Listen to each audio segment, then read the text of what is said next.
And this is kind of interesting, lads, because like looking at this matchup between the two, I've done a little bit of digging. The last time before this tournament they matched up was in EGC finals. That was a 3-1 win for Marine Lord. As you mentioned, Crackety, last time we saw the most recent was in the group stage this tournament. That was a 2-1. You could even catch some of that in the highlights reels. An insane game, Jean versus Mongols to decide it. Based on what you've seen out of him in this tournament so far, do you think Marine Lord's going to be cruising through, or do we maybe have a big upset on our hands here?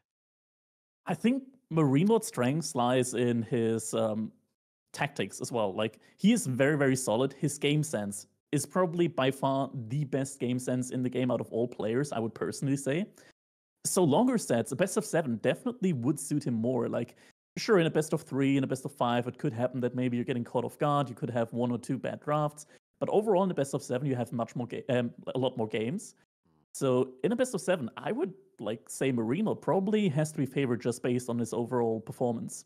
Now, that's interesting for you to say, Crackety, because, like, obviously, we used to kind of highlight this with the very experienced players. When you get best 7s, best of 9s, there's a lot of experience advantage there. But one of the interesting thing to think about here, Dabston, is that we are looking at redrafts halfway through the series, right? After 4 games, you go and you draft again. Do you think that maybe balances out again, where the people that have made best of 7s and best of 9s all the time don't have as clean of an advantage as they once did? Maybe not as clean as they once did. I do still think there is that kind of slight advantage. I will say Marine Lord's one of those that puts a lot into his drafting, into the setup as well. So could kind of be playing the head games in the first draft and then set up maybe a potential complete opposite or favorable matchup that he's looking for in the second pair of drafting. But that being said, Louis is very solid on a lot of different civs. He's not one of those up and coming players that only came up on, 1, 2 civs that kind of was their calling card. He is viable across a lot of different ones. And boys, we have a draft. We can talk about it a little bit here because there's some interesting mutations. We just saw a patch drop right before this grand finals weekend. Some big changes there, right? Ottoman's no longer as ban-worthy. I think Iobids, it'd be fair to say, has taken the main stage in that regard. Roos still seems to be quite a high priority ban. The interesting part is the way this draft is played out there, right? Like, Roos slipped through, didn't get picked up by Lou straight away, got opted in the Marine Laws pool. Iobids is not going to make an appearance, which I say is like a big advantage in favor of Louis, because Marine Lord is unbeaten. I think 7 wins, no losses on that. But here's another crazy win. Louis, 8 wins, no losses on Jeanne d'Arc, but Marine Lord is the one to snatch that away for the first time this tournament. Yeah, not only did he snatch away JD, snatched away his loving Civ of French as well. The big thing to me is I really wish we are gonna get to see Byzantines after the big updates here today, but don't think we're gonna get to have the opportunity to see some of the scary new timings that are out there. They got kind of absurdly buffed, I think it'd be fair to say, Crackety, right? You've been experimenting. The timings on this Civ right now are insane. Yeah, you're able to get so many units out very, very early on the field.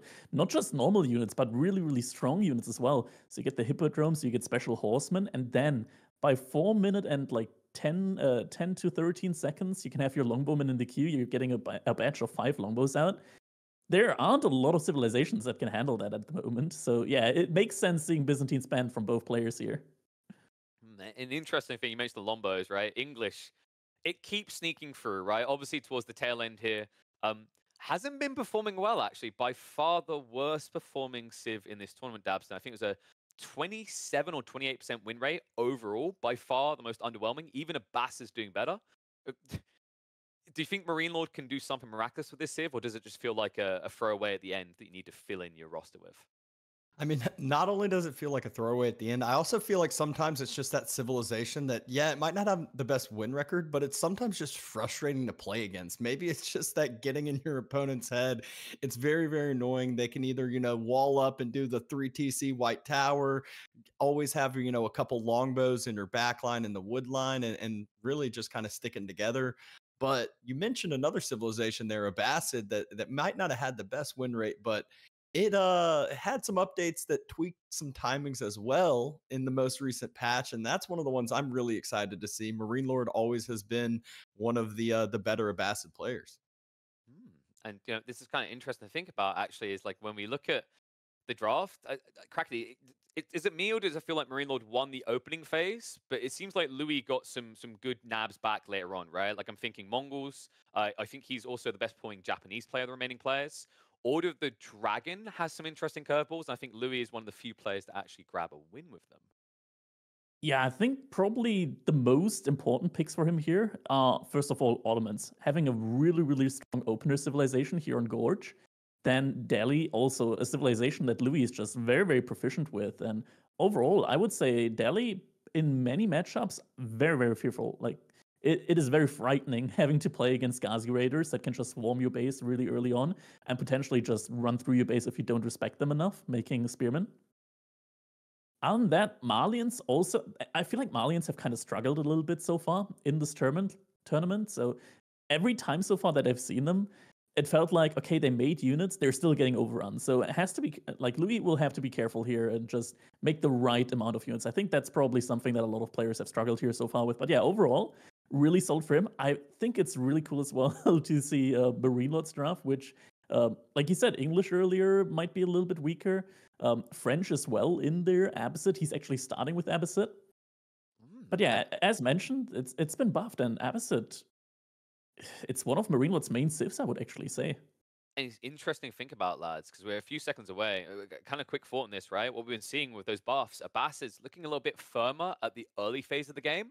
We have to remember, Ottomans just received nerfs primarily targeted at the early phase, the production rates and also the Vizier point generation. I'm wondering if we actually might have a fast and hard game here. It's an interesting thought, but it's time to get underway, folks. Marine Lord versus Louis MT, a best-of-7 semi-finals to see who is going to make it to that coveted grand finals of the League Classic 2. And it begins now. All right, and here we go, our first game of the day.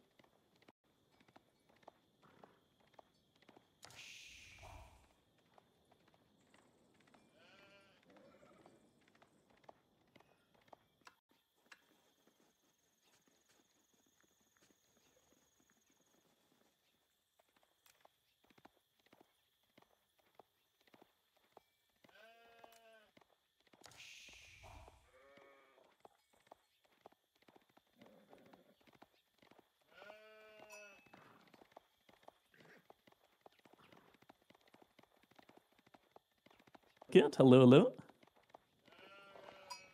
All right, and we're back. Welcome, everybody. Sorry for the small no sound clip there for a moment. We got a beautiful split screen here going right now. We got Marine Lord in the color pink playing as the Abbasid Dynasty up against in the color blue. Louis MT playing as the Ottomans up here on Gorge.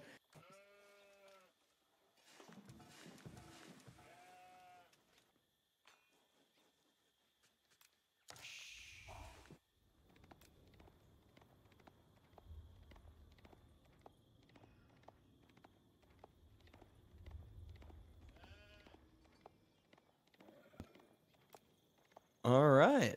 Well, we are all good to go. We're getting the updates. We're getting to see Feudal Age come in. We just wanted y'all to get all hyped, build up the suspense. We're also seeing some of the deer already get killed in a concerted area. That way Louis isn't able to push them out and away. I think this might just be a second town center prep. Yeah, definitely. Like making space there for a second TC. Marine Lord is still going to have to be careful, though, as there is a boar nearby. Abbasid can't really hunt boars, but Louis could potentially use that boar to his advantage. If there's an early TC, like villagers going out for an early second TC, if Louis were to put the boar over there, pull the boar over on them, that could be devastating. But look at that. Louis, with the spearman, going out now and actually luring the deer. I've seen this a couple of times from Louis, and I got to say, this is such a creative like usage of the spearman. Because many times you can't actually get a lot of value out of them, like trying to harass gold or anything like that. So using them instead to lure in the deer, very, very nice play there from him. Yeah, and even still, like you said, like you can't get a lot of damage. And a lot of times, not only are you not getting damage, your spearman comes out at a quarter health just due to some shivs that were pulled from the villagers. So why not just make it to where your economy going to get a little bit more efficient, a little bit easier to gather up from that deer once you move out? Yeah, exactly.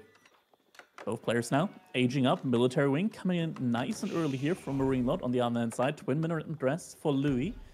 Gonna be on its way as well. And we can already see the villagers from Marine Lord moving out there, connecting all of these buildings with the Golden Age network there. Also moving out to stone. So second TC is going to be the play here, most likely. Yep. Question is how early will he go for that Golden Age Tier 1 build? Is it going to be that quicker Golden Age Tier 1, or is he just going to go a little bit quicker for the second TC focus? Military wing units are already out and moving across the map.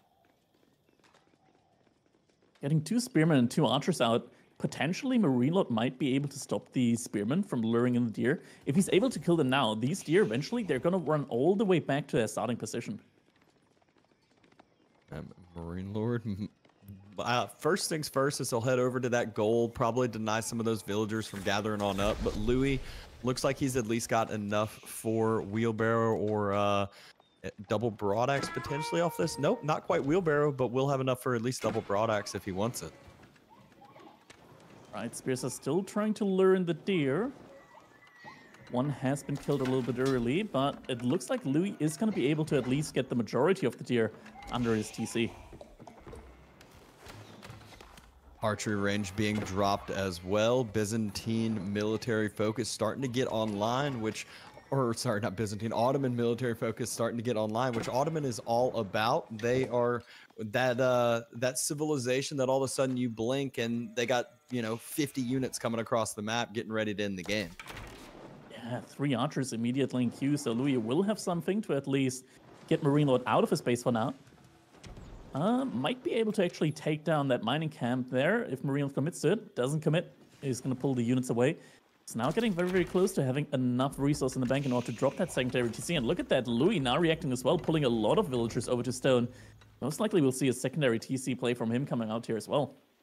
Yeah, it just feels like he can't fall that far behind on the eco. Obviously, as Ottomans, you can kind of focus more into the military side of things, but it feels like that's almost like this all-in metric where if your push gets stopped, well, now you're behind an eco and military. And so he wants to invest into his own TC, allow the military schools to keep working for him and equalize that eco number. Yeah, first TC gets dropped over here on the berries, and look at that. We can now see Louis. He went for the Anatolian Hills Vizier Point. So he's getting 8 additional sheeps out under his TC.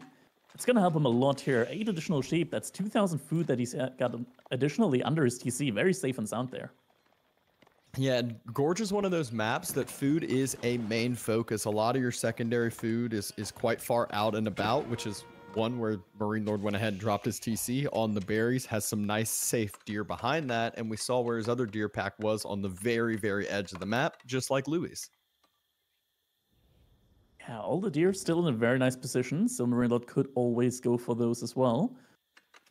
Second TC is coming up for Louis over on his Gold. Forward TC, it's a little bit risky. The TCs have received a nerf in the past, so they're not quite as tanky anymore, or rather, there isn't as much room inside of them for villagers to hide in. So a forward TC definitely is something that Abbasid could try and attack, or any civilization really could. It's a prime target in front of the base now from Louis that Marine Lord could opt to pressure. Yep, Louis just knew he needed to focus on protecting up his gold, and one good way to do that was with the TC. And Ottomans from here most likely going to try to hit I would assume a castle timing from that with the TC placement as a heavy focus onto that gold. And we got the military schools coming out. Blacksmith now as well is going to boost up the production speed of all of those buildings now in the vicinity. The first party has been trained now with that military school and has now been switched over to Matter. So looks like Louis is not going to be opting for the Vizier Point for the free Matter. Instead is going to be training it through the military school. Yep. Marine Lord going ahead and focusing in on some of those eco upgrades. Louis doing the same as Wheelbarrow is on the way now that he has reclaimed that gold. And Marine Lord heavy focus onto gold as well. So we might just be looking at one of these where we blink. Both these players are going to be going up to Castle Age after getting that second TC investment in. Yeah, Castle Age Rise. And then it's going to be all about those relics early on. So yeah, I don't think that we're going to be seeing the Monk Vizier Point from the Ottomans. It's been... I feel like more and more often we just see Ottomans commit normally to the mosques and getting the imams out the normal way. Just because Vizier points, they're coming in slower now with the nerf, and you really want to use them for other things as well. like getting an additional military school out, getting the like the big panic button in there with the free Janissaries as well. It provides a lot of value to your military, and the Ottomans, they can be such a timing heavy civilization where they want to attack at certain timings, so other vizier points could just be more useful for them. Yeah, and you kind of harped right on it. The nerf recently to the timing of those vizier points really has gone a long way, to where Ottomans last patch was the S tier civilization. You had to pick or ban every single time first, and now we saw it slip through. We see Louis being able to get to play it, and we can definitely see, I feel like at this point we'd already have that next vizier point coming in. Culture Wing is going to be the play here from Marine Lord. It's going to be getting access to that technologies, which reduce the cost of other technologies. And now Louis is going to be aging up with the Mammoth Imperial Armory. We'll have access to the free siege from that one. And supply count is starting to climb. First one is out. 2 more are going to be in the queue through those military schools. And potentially might be trying to snipe some villagers. Yeah, Marine Lord, though, already invested heavy into the walls on the east, has a nice outpost protecting his main gold, and so really has just full vision and full protection of where he has chosen to expand with his eco so far. Right, we're seeing additional barracks now coming out from Marine Lord, so mass Ghoulam's very likely going to be in play here. Favored composition of the Abbasid with the military wings, just getting a lot of infantry out. You get that boot camp upgrade in, you're going to be having a lot of bonus health on those units. The Ghulams actually, with boot camp combined, they're going to have like a lot of health. They almost rival Knights when it comes to the HP in Carthage. I think it's like 224 compared to 230 health. So the Ghulams are going to be really, really tanky there. Yep, that is the unit that the Abbasid know and love, but let's see what Ottomans have in store, as Marine Lord will have to have an answer for the siege here in come, a minute and a half, 2 minutes or so, once that free Mangonel starts popping on out. Going ahead and getting Preservation of Knowledge on Marine Lord's side. That's going to be coming in. Survival techniques as well, and we got a lot of Ghulams in queue, some crossbowmen as well. This force here from Marine Lord is definitely going to be enough in order to scare those units from Louis away. And right now, Eco, it's fairly even. Marine Lord has a slight lead when it comes to the villager count because his secondary TC has been up for a little bit longer. But Louis, he's got the military schools. 3 military schools now out and pumping units out. And that can become really, really dangerous for Marine Lord if he doesn't give himself another edge, either through winning some fights or getting the relics in. He's going to have to do something here in order to keep his... a position in where he's going to be in favor. But we see Louis already got an Imam out. The first one is only just now coming out from Marine Lord. With that, the race for the relics is going to begin now. Yep. Big fortunate thing for Marine Lord, he didn't have to use any villagers to build his landmark on his way up, so he had a ton of gold that he was able to just immediately use into a bunch of different upgrades, all these military upgrades, got boot camp already into play, and you can see phalanx for those spears as well, which I always find this surprising point when I'm running into Abbasid spears. That range is really, really shocking when you're not used to it. It's not going to be too much longer now until the first Mangonel is going to be coming out, and look at that. Louis managed to snipe the first relic there in the middle. Marine Lord is going to have to go for the other one up the hill. Both players right now just contesting these relics. That's 80 gold per minute for every single one of those relics. That's pretty much 2 villagers that they're getting there. So getting a lot of the relics definitely going to be important, especially in the later parts of the game, as gold is going to be harder to come by. And Marine Lord able to snag that one away right before Louis' monk had arrived. And not only does Marine Lord snag it away, he spots out the monk who's running on back to the Ottoman side, isn't able to get it picked on off. And Louis having to make the expansion onto Deer. This is always the big worry that I get scared of when I see the big risky expansion out and onto the food on Gorge. Yeah, this is also one of the points why Marine Lord actually killed the deer early on. If you kill the deer early on, your opponent can't really tell once you move out onto the deer. If you keep them alive, you can actually tell through Fog of War if the deer have been killed. So Louis, he's going to send a signal over to Marine Lord if he looks over that the deer have been killed and that Louis has villagers over there. can see this current fight is the battle over the relic. Both militaries are starting to posture over to that side. Louis able to try to dive onto that monk, just able to get it, but loses his scout, loses his Sipahi for it.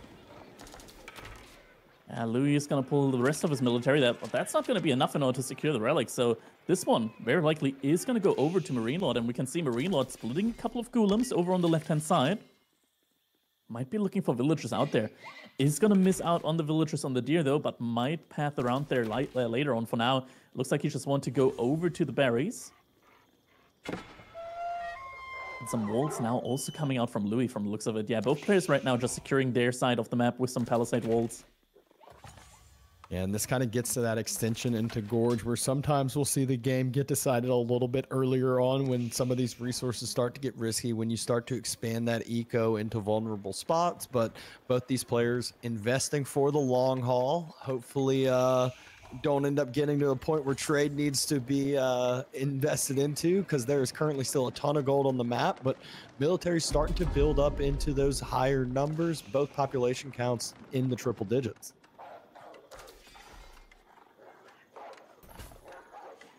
Are going to be going up right now. Louis, 39 military out on the field. Marine Lord with 53. Both players adding in Siege. Louis passively, and now Marine Lord is actively adding in a first Springald on his own side. With the last patch, Springalds now only need 2 shots in order to get rid of a Mangonel. So health has been reduced. Yeah, much cleaner to end up dealing with Siege on the other side. There was this time where Siege just felt like once it came out, it was Castle Age Siege Wars, and that was what would end up deciding the game. Marine Lord not going to allow the Siege to decide the game because he wants to make sure to counteract those free Springalds that are coming out.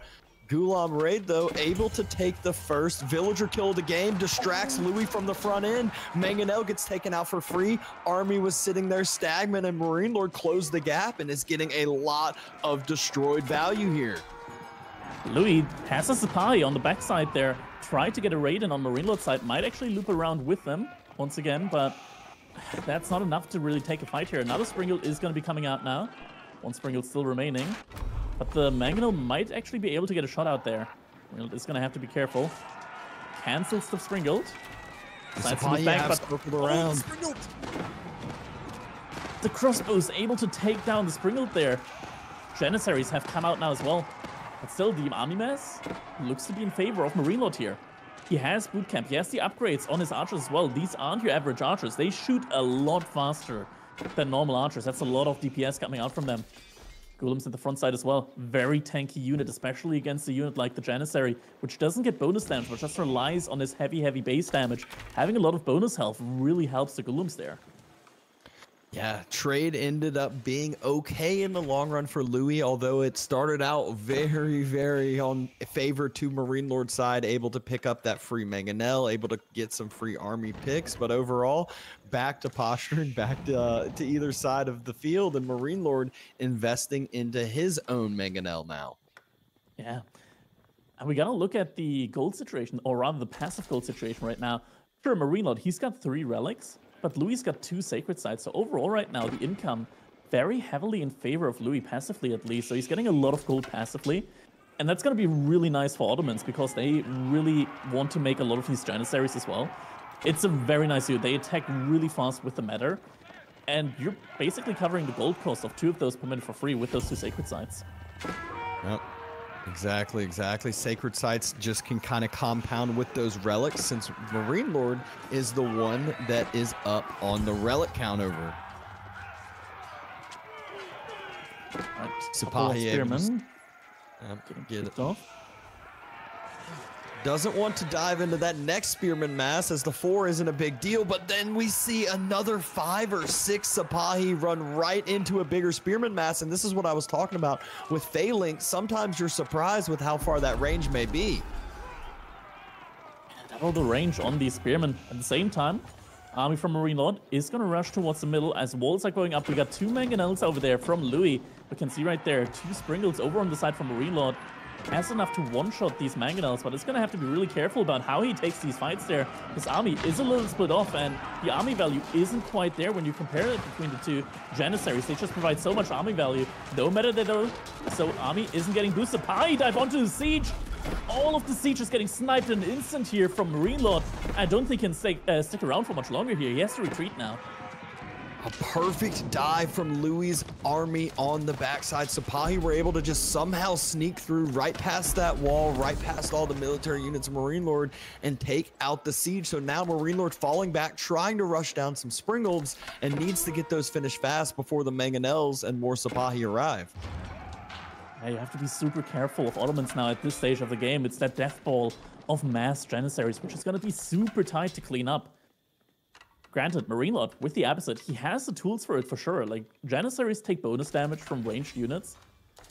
Abbot probably have, like, the best archers in the game at the moment, with the bonus attack speed. At the same time, raids are coming in from the top side. Louis has a couple of units out there, managed to break through walls, and is actually putting down his own wall there in order to avoid a rewall happening from Marine Lord. Yeah, and this might not seem like too big of a deal now, but this just starts to delay up Marine Lord's eco from being where it wants to get to, untouched, and really just full on into Imperial Age, into the later stages of this game, as it looks like he's starting to, and then there it is, Eco Wing is on the way for Marine Lord. He is thinking about Imperial. Yeah, so Imperial Age now on the way for Marine Lord, which is going to open up a timing for Louis, though. As soon as that age up is going to be coming in, I think Louis is just going to throw everything forward. Either that, or he's going to be looking for his own age up. Let's not forget, the Ottomans also have a really strong Imperial Age. We can see all the Vizier points so far that have been chosen by Louis. Gets the bonus production, gets the ability to make Janissaries from the military schools, as well as a bonus military school. So that's a lot of production right now, just happening passively for Louis, and he's just going to be able to scale his army to great heights there. It does look like Imperial Age is going to be following up here for Louis in not too long. And one of the things I love that Louis does during these games where he starts to take the map control is he reinforces that map control with some outposts through in the Stealth Forest next to the market, and really just reinforcing vision all across the map for himself to be able to react to things if need be, or at least have knowledge of what's going on. Yeah, it looks like Louis is also now macroing up towards Imperial Age. And Ottomans and Imperial Age, I'll tell you what, they can be quite scary. Once you get that Istanbul Observatory in, your military schools, as well as your Mehmet Imperial Armory, starts producing really, really quickly. And with all of the passive production, you are able to get to that point in time where Ottomans are famous for that big death ball, that big army that just feels like it's never stopping and you just can't really fight against it. Another layer of walls coming in for Louis. Outpost did get taken out, but just like you said, the Istanbul Observatory is up and on its way. 12 villagers on it, right as the Eco Wing has finished and completed for Marine Lord. We're looking at a point in the game now where both players are pretty much at 200 out of 200 population. But Louis almost has double the army value compared to Marine Lord. Those Janissaries, they're a really, really fearsome backline. And we can see a little small Marine Lord army get cleaned up. The main force of Marine Lord, though, is forcing down onto the south side, wants to not only get through these walls, but wants to deny the Sacred Site timer that has started to tick for Louis. Doesn't look like he can quite take the Sacred Site yet. There's a lot of siege coming over from Louis now. Istanbul Observatory about to finish up. There's a lot of upgrades also in queue for Marine Lord at the moment. Stonewall's coming up for Louis on the other hand side is going to make sure that there won't be any raids happening on that side without siege at least. And now, with the age up, immediate upgrades coming in. Sipahi, elite upgrade on the Janissaries, as well as the bonus damage on those units as well. An attempted rewall going down for Louis, quickly denied by Marine Lord. Will be able to force down into the base. Marine Lord was just making sure to not step forward too quickly, wanted to wait for elite upgrades to finish and complete. Yeah, he now has the rolling shutter triggers on his Springald, so he's going to be able to at least have the siege advantage here, at least for the time being, because it's also in queue for Louis. It's going to be interesting, though, whether he's going to be able to win the fight. Mangonel shots are coming in. Springal's able to take down one of the Springalds on Louis' side, takes down another Mangonel, and Louis, he had the siege numbers, but didn't take the siege fight, as Marine Lord was able to just get a couple beneficial trades. And another more one. siege is getting sniped. The Springald is a bonus range. It really makes a huge difference there. Looks like Louis wants to get a dive in onto the Springalds. Springald has to be careful there. The Janissaries, the attack speed, it's so huge with the meta there. Pringles, they try to escape. They try to make sure they're being safe by the body block. But Sapai with the bonus range, able to get them in the end. Yep, Sapai able to surround, able to be that frontline focus, and Louis takes a very, very good trade. He did lose some of his siege early on, but has cleaned up the few Springled, and Marine Lord has cleaned up the army that was forward from Marine Lord and should start to remain that forward focus, and still has not lost the sacred side either.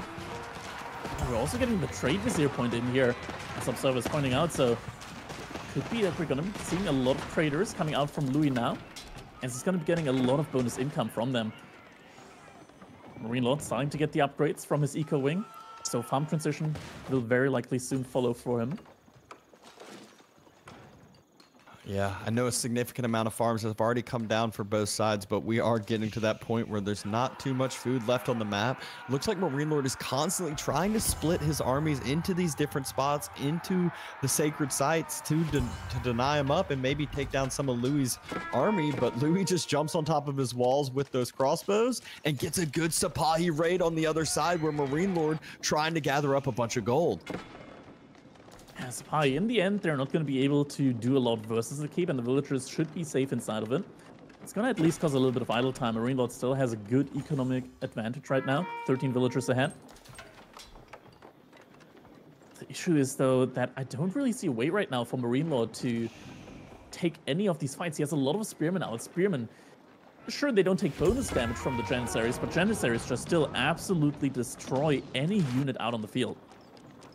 And we're not too far away from the unit that everyone is afraid of when they're going up against Ottomans, those great bombards. Even though I will say Marine Lord has the best unit to deal with that, it is the Culverin. But when those great bombards start coming out, especially when you can get a few of them, it feels like it's just the end of the game.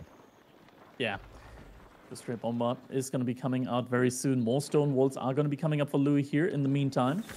Almost up to 40 Janissaries right now. That's quite fearsome. Golden Age tier 3 at least coming in for Marine Lord, so has fully unlocked that Golden Age. He's going to get a nice boost to his income as well as to his unit production. But yeah, you can really tell, like, these aren't really fights that Marine Lord can take there. The Janissaries with a great attack speed, able to shred through this line of spearmen. Yeah, at this point, the 13 Vil lead that Marine Lord has is just negligible because Ottomans, they have those military schools online, more than making up for that villager difference. And as long as Louis is just able to keep that ball alive, keep those schools pumping, then it's just going to be a hard spot for Marine Lord to take out any of these sites, actually. And look at what Louis is setting up behind this. He's getting ready for full-on trade. Yeah, and he's got the trade market, his neutral market on the map. He's got secured behind stone walls. Marine Lord doesn't have that privilege right now, so even if he wants to go for trade, it's going to be quite tough for him to secure it right away. No great bombard emplacements yet, we will say. Marine Lord has gotten a Treb out. He's starting to siege down that middle keep. But what I see on Marine Lord, he's on 3 different gold mines on his side, and those are the last 3 golds on his side of the map. He just deleted his archers. He wanted more population space for other units, but deleting your army right there at that moment in time almost gave Louis a big incentive to just run his army in and potentially take a very good engagement. And does back off for the time being. We've got 3 Culverins out on the field right now. There's a lot of anti-siege. The issue that I still see there is that Culverins, sure, they're really nice, or they used to be nice. It still takes a lot of shots in order to take down one of these great bombards. Yeah, and that Sapahi mass is just still one of those that Louis is going to keep those spears chokeholded and allow the Janissaries to be the main damage onto the field. Oh, Sapahi once again trying to run around. This time, though, the spearmen look to be getting a good surround around the siege. Oh, Mangonel's getting a huge shot into the middle of those Janissaries, but Trebuchet, it has been taken out. Mangonel's still non-stop firing in the middle of those unit masses. And Marine Lord has to fall back away, has to reset on up. This was a really good fight for Marine Lord, though, in the end. He only lost spearmen, so quote-unquote a trash unit, so to say.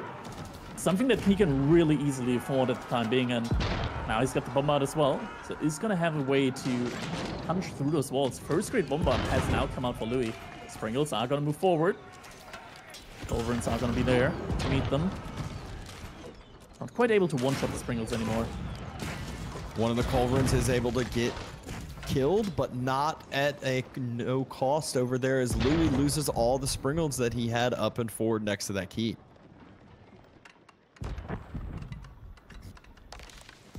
Marine Lord trying to expand out onto that northern side as well, so focusing his main army into the middle, but sending some Vills up to the north, trying to get this Sacred Site timer denied. It is down to 3 minutes and 19 seconds. Mangonels turn around. Don't get the shot in. Culverins still trying to take down the siege at the same time from Louis, but the Great Bombard does great damage to the Culverins here as well. Springalds taking some shots at the Culverins in the meantime. Culverin has to fall back. Matter did get taken down though, so at least that is something. He gets the aura away from those units. Decapped by a single villager behind all of this, so buys himself a lot more time with that. I feel like if Louis put down a keep or at least something out there on the other sacred side, might have been able to hold that for a bit longer. I mean, even just a wall outpost, anything would have gone a long way. But Marine Lord's making the realization that gold is at a low point on his side. He's starting to drop some markets, starting to wall off that northern side trade post to set up his own trade. I think Marine Lord just deleted some units again to make room for others, and yeah, suddenly he doesn't have that many spearmen out. Spy are trying to bust through the walls. No stone walls yet on the side from Marine Lord. To work on those at some point in time here, and Sipahi are going to make their way through, and that's when it's going to get really tough for Marine Lord's mainly infantry-focused military here to be able to catch up to those units. Yeah, just infantry so slow. Will get pushed and pulled all around the map. Those Sipahi going to try to split off into different pockets of Marine Lord's eco now that they are behind the walls. He goes up to try and secure the trade there, but yeah, Sipahi are going to find some great villager kills here. Marine Lord, though, in the end, is going to be able to just switch out these villagers for traders. At this point in time, definitely something that he might want to do. Yeah, he is needing that gold focus. You can already see it in the bank. His only resource that is very, very low, constantly being utilized, is that gold. Meanwhile, on the other side, Louis, he's kind of been using all his resources pretty efficiently. Doesn't quite have the bank built up that Marine Lord does. See the first Camel Archer also coming out for Marine Lord, so he's going to have that Camel Unease aura. Louis now actually switching over to Men-at-Arms as his front line of choice at 17 in the queue. Great Bombard turning back around. It's still this middle focused onto the Sacred Site. Marine Lord has so much siege out and onto the field. It just feels like that superiority that's so hard to deal with. Usually that's where Ottomans has that kind of built up mass at this point. Culverin's able to one-shot these Janissaries. It's very nice. Once the siege even gets destroyed on Louis' side, Marine Lord still has use for them, being able to just use them up against these Janissaries. Some great mango shots coming out again. Culverin's able to take down the Springalds behind it. More mango shots. Spy trying to once again surround the siege. Not finding the correct approach here though. Spy are going to get cleaned up. Marine Lord takes very, very good and efficient fight. This is what is also allowing him to just continually have resources in the bank. You can see nothing really in queue for him right now, although he's not at max pop. Oh, some big boulders getting flung around there. Mangonel just barely able to stay alive at 1 health. I don't know how much longer this keeps going to stay alive in the middle for Louis, though. Yeah, we're now seeing some proxy buildings, or at least some proxy siege workshops coming up on the side there for Louis. So might be trying to harass the flanks a little bit more. It's very tough for that Bombard to take down the keep there with those great Bombard emplacements, hitting it every now and then. Marine Lord is going to probably have to pull a villager or two in order to keep repairing the Bombard. Once again, fight's going to be starting to come out here at the front of Louis' base. Got the camel support in right now as well, so all of the units from Marine Lord are extra buffed. Siege isn't turning around yet. Probably needs to turn around soon. There we go. Now the Mangonels are turning around. Not the greatest shots coming out there, though. Gets a couple of hits on them. Another shot, though. This could be big. Get some good shots in against the Janissaries. Very expensive units. Are going down. Culverin's able to take down one of the Great Bombards. None alive right now for Louis in the fight. Right now, it's looking good for Marine Lord. Yeah, Marine Lord, I feel like it's just been taking constant trade after trade that has been going his way. This has also allowed him to start some raiding on his own side of the map. He's starting to kind of break out from behind these walls, move forward walls, and Louis is starting to be on the back foot a little bit further. It looked like it for a moment, but suddenly Louis got 9 Sprinkles out. I mean, oh my God, that's a lot of Marine Lord anti-siege. had the siege superiority for a while, and now Louis says, okay, I haven't been focusing enough into the siege. I will win the siege war now. Siege workshops on the sides do get found out. Horsemen are going to be there for Marine Lord to take him down. Fight in the middle. I mean, it looked great there for Marine Lord. Right now, though, Louis, 31 military in siege population right now. Half of his military is just siege at this point in time. Both players, though, definitely needing that trade at this point in time because we can see the gold income. Both players under 1,000 gold per minute. Traders, both civilizations do have a trade advantage. Can we take a look at Marine Lord's House of Wisdom, see if he went for the trade wing behind all of this as his 5th wing potentially? Hasn't gone for it yet, so he doesn't receive any of those bonuses for his traders currently. Louis, he's got the Vizier points, so he's getting a lot of bonus gold. Trebuchet gets taken down. 2 Culverins on Marine Lord's side. That's not going to be enough against the massive amount of Sprinkles out there from Louis. And Louis in the middle at the moment, he can just always fall back to his keep and find there. Yeah, it's just with that great bombardment placement, so easy to fall back, easily be able to have some extra support, have your siege turn around, and then take the trades that are now going your way. Sipahi stepping forward, Janissary stepping forward. I just feel like Louis' army mass is just better and more efficient, but Marine Lord still has somehow been taking good trades. And Marine Lord, he's got the army quality, I want to say, with those mass hand cannoneers. Also, with the camel support in the late game, the Abbasid army just looks really, really strong. Also having the option to mix in a couple of these camel archers means that he's always going to have that camel on these, meaning the Sipahi can't really deal as much damage as they want to here.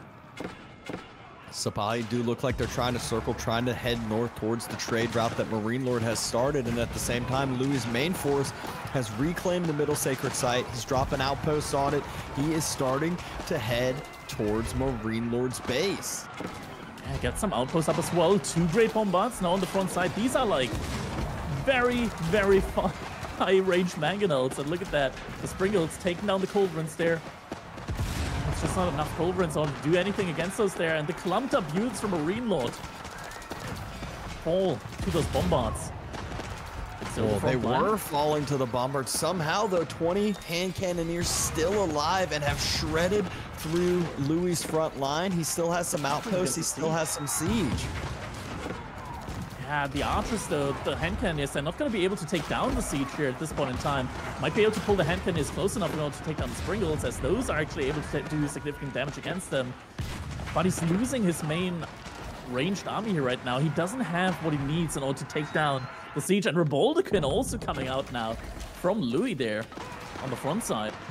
And I mean, this is where Marine Lord's army that falls is so expensive. We were talking about the gold being a problem. Well, the hand cannoneers, very high gold cross unit, and we can see the traders running right in front of where all of this siege is, right where Louis is knocking on the front door of Marine Lord. He is saying, open on up. Well, Culverin's coming out though, and suddenly Louis doesn't have that many Sprinkles out on the field anymore. Last Sprinkle goes down, and now the Culverins are going to be free to start taking down those Great Bombards one after another. It's going to take a while though, and the Great Bombards do have a lot of they do have a lot of damage. Might be able to snipe that Sprinkle there, as well as the one Culverin out. Does go down, but the Great Bombards fall as well. But look at what's happening on the other side. The split screen is showing a bunch of Rams taking down a significant amount of production for Marine Lord. It might not seem like it's a big deal. It takes time to rebuild all that production. This is time that Marine Lord may not have. He's trying to mass the spears, and the military count is just falling and falling fast. Culverins on the retreat there. Spearmen are trying to clean up the Rams there. So that's take a while. Oh, Culverins might be overextending a little bit, able to take a shot against the Sprinkles, but it's always so dangerous when you got the Great Bombard in front of it. Able to unpack at any time. Rams look like they finally got cleaned up, but not before they took down a significant amount of production. Those Culverins turning back around, able to take down a Mangonel. And armies have still just been continually clashing after a lull in the action for the first 10-15 minutes of the game. We have had just a non-stop battle for feels like the last 10. Spy also raiding the economy behind here from Marine Lord Louis. He's killed 77 eco units this game. Marine Lord at the same time also killed eco units. 55 have gone down on Louis' side behind this. Raid still feels unanswered though. Marine Lord doesn't have a lot of resource in the bank. The gold 840 per minute. At the same time, Louis had 2.4k gold a minute here. The income is just vastly in Louis' favor. Yeah, it's Marine Lord has been on the back foot for a little bit now. Louis has those extra market upgrades for himself. Looks like Marine Lord's trying to drop a quick wall on the eastern side, back and near where that trade is. Knows that he needs to start denying this trade on Louis' side. Keep is going up, but Rams already gonna be on the way from both sides. Their villagers are gonna need to be pulled in order to protect that keep. Marine Lord right now losing out on a lot of population space on the eco department. Has a big army now in order to attack with, but still the keep in the front side from Louis' base, it's just proving a very, very tough point to contest. Siege War favoring Marine Lord's side again, but not as far as the Springolds go, and that's all that Louis has as far as his siege is. And I mean, as long as he can take down those Mangonels from Marine Lord, he will continue to do a significant amount of damage with Janissary Mass. Springolds getting shot down by the Culverins. And Marine Lord right now is trying to bust through those walls with his Mangonels. Culverins have to be careful though. Can't go too far forward. Louis behind us. Got another great bombard out now at this point in time. Marine Lord is starting to stabilize. Gets more gold income now behind all of this. Oh, but the siege needs to be really, really careful. Mangonel gets taken down. And more Rams. The keep has gone down. Yeah, Keep never was able to get up. The Ram just train going on to that eastern side. Even though there were a ton of Vills there, couldn't take down the Rams, couldn't rebuild the Keep in time. Now the Ram trying to take down a Siege Workshop over on that side for Marine Lord as well. Sipahi taking fights against the Horsemen. There's a Keep there as well, only in placements, gonna be in range though. Louis right now, army value, pretty much neck and neck, but Louis still has that slight lead with those Janissaries and the Great Bombards. Sipahi now trying to focus on to that north side. There's a Keep right into the center of that trade, into the center of that wood line, and making sure that Louis is not able to get any efficient and successful raids. I think Marine Lord also got the technology to be able to heal up his units in the Keep's proximity. Be able to use that. Horseman. It's tough right now for him to find an entry. Wait, it's open. The wall is open actually from Louis on that north side there. At the same time, Louis pushing out and re-wall is happening. Both players finding themselves in a little bit of a stalemate. At the moment, we don't have camel support out at the moment. Janissaries taking some great fights there. Mangonel on the back line tries to get some shots off. Doesn't hit too many units. And the front line from Marine Lord, where did it go? It's just gone. Yep, right as the Culverins move forward to take down the Great Bombard, the front line from Marine Lord had already disappeared, and the whole entire army mass from Marine Lord just seems like it's disappearing. Men-at-Arms, Sipahi chasing down. They're on top of that siege line. Janissaries constantly stepping up. Huge Mangonel shots to turn on around. Louis does fall back because of that, and has headed back home. Just saved Marine Lord. The counter siege from Louis had been forward as well there. That could have been really devastating. That's a lot of Culverins out of the field right now. 4 Culverins. I wish Marine Lord would use them more against the Janissaries. So another great shot came out there. Yeah, you can see every time the Culverins turn, they at least have a decent bit of base damage. They just took down another meter there that we basically barely got to see on the screen. And on the edges of the map, it just seems like every time we look, there's a ram or two being sent from either person, trying to break through the walls, trying to make sure that the opponent is staying on top of things and doesn't leave an opening. And speaking of opening, there it is. Marine Lord, he has broken through the stone wall. He sends his horsemen there immediately, and he's ready to start taking down some of this siege. But look at the resources in the bank still. Yeah, Louis, 5k gold, 5k food, food as well. So many resources. Marine Lord has banked up a lot of wood, which granted Louis, that's the one thing he's mainly lacking, and he's going to need a lot of it for siege. Another keep by Marine Lord tries to go up there. Janissaries. I'm going to try and clean up the horsemen. Trade wing now. Oh, that's going to be great. Once it goes up for Marine Lord, he's finally going to be able to get these huge upgrades that the Abbasid have for their traders. A lot of bonus armor on these traders means that Sipahi can't really easily take them down. And Louis been trying to take down those traders consistently. Big difference for him is there's a keep in the midst of Marine Lord's trade line that he's been raiding at, and Marine Lord has dropped that keep on his side. And Louis is starting to look like he's in a bit of trouble, but not really when you look at the resources in the bank, just when you're kind of gathering this feeling with the walls being gapped. Yeah, the keep is there.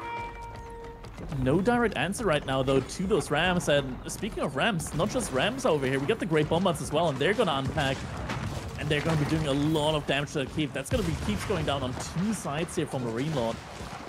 I don't think he's going to be able to keep any of them alive. That is a huge feels bad, because now that the keeps are gone, especially the one in the north, that was really what was protecting Marine Lord's trade for the most part, was allowing Marine Lord to posture his army more towards the center, more towards the south.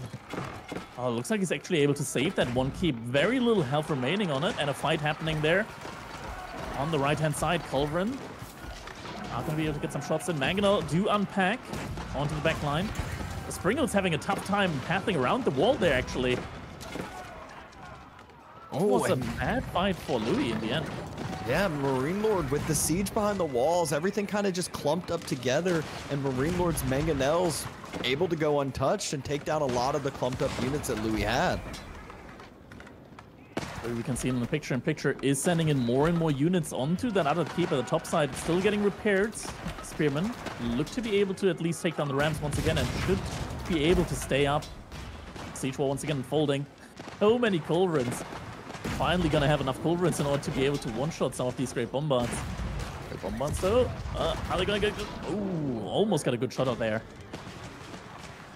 Yeah, it's all about, for Louis, this is where he just needs to be able to take down the Mangonels, needs to be able to take down those Culverins, because currently, that is what's really been taking down his mass. Men-at-Arms trying to step forward, Janissaries trying to do the same, but immediately Louis loses all of his siege on that front side.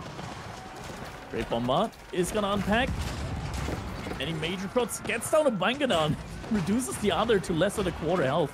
Gets taken down as well, though. These are very expensive losses. You can see the destruction value firmly in the lead for Marine Lord, but Louis, he's just flooding units out there, and I think Marine Lord might not have enough units out there on the right-hand side in order to be able to deal with that. He sent a lot of units over to the left-hand side now, and he's going to have to evacuate there for the time being.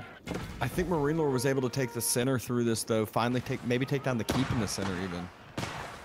He managed to get through the wall at least. I'm not sure if he was able to take down the keep there with the emplacement. No, the keep is still standing. Barely still standing, but Louis has been able to reclaim his eastern side. Marine Lord wants to make sure this does not get re-walled. He put so much effort into breaking through this wall. What is going on? These aren't scouts. That had to... I'm confused. Must have been a misclick. That must have been a misclick. Those are horsemen, right? Go on ahead. And more of the traders getting taken down, but at this point, it's just like there's so many traders out there from Marine Lord. They're just trading resources as far as the death goes. It's like who's going to end up getting hurt more, and it looks like Louis is getting close to like wonder resources here. He's got 10,000 gold in the bank. At this point, could just spam out knights non-stop. He doesn't actually have that many. Oh, wait, I say it, 10 knights immediately in queue. There we go. Oh, never mind, cancel them. There's some horsemen that have circled around the backside for Marine Lord, and Louis still hasn't ever been able to re-wall and still hasn't ever been able to take down that top keep. Somehow, some way, Marine Lord just on the slightest edge has kept that keep alive. It is wild that Reload's able to keep up with all the free production, all of these great bombards that have been out on the field, all the like multi-pronged approaches here from Louis, able to keep up with it, and now looks to be in a position where he can actually take the fight over to Louis' side. And it not only take the fight over to Louis' side, it looks like Marine Lord has fully claimed Louis' market as his own. There is no rewall coming down. He's starting to take the siege workshops down that are built by the market. That's a couple of barracks. Just a few barracks into play. All boosted by 100% as well. It feels bad that Louis is not just sitting at constant max pop with this many resources in the bank. Yeah, we can look at his units queue. It's definitely not where it should be. 21 Janissaries out on the field, should still be at 40. Yeah, he's sitting only at 178 pop, only 1 or 2 units in queue, and it looks like only from the military schools. I don't know what it's distracted with doing. Oh, there it is. There it is. He finally queued up some stuff. He's building the death ball. I think that's what it is. 3 great bombards out there. I think he just wants one large military that's going to be able to wipe Marine Lord's army.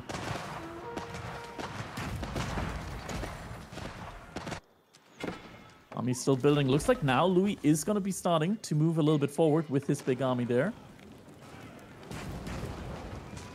Right now, he has 2 culverins. 2 culverins take 2 shots in order to take down one of these great bombards. Siege workshop barely taken down. I was about to say saved, but still was burning and on fire. Marine Lord posturing right on top of this market. A lot of weird pathing for this siege with the trees. Careful with the choke points. You have to be so careful against these great bombards. The AoE attack on them in these choke points can be absolutely devastating. Marine Lord has a bombard outpost as well behind the walls over here, and clumped up units for Marine Lord. First fire of the Great Bombard. On top of those, Mangonel taken out. Only one more Mangonel left alive, and it does look like Marine Lord has to fall back here. Louis taking a good fight and reclaiming his market. And Marine Lord respecting his culverins. 4 more going to be in the queue. A lot more culverins out, more units now in the queue once again, but Marine Lord, his income is looking really solid now. Over 2k gold per minute. Let's not forget, as Abbasid, you can also choose to trade for other resources. Right now he's trading for food still. He could switch that over to wood in the late game. He's getting almost 5,000 food per minute. That is absolutely absurd to think about. Trade Wing definitely has paid off finally when Marine Lord was able to get it, and we've just seen this non-stop onslaught. So many pink units coming across the map. Keep in the middle looks to finally be going down. 3 bombards suddenly arrived there from Marine Lord. Louis sending his supply over there. Oh, Marine Lord might need to be careful here. Those supply are moving over there at light speed from 2 sides. Is he going to be able to take it down?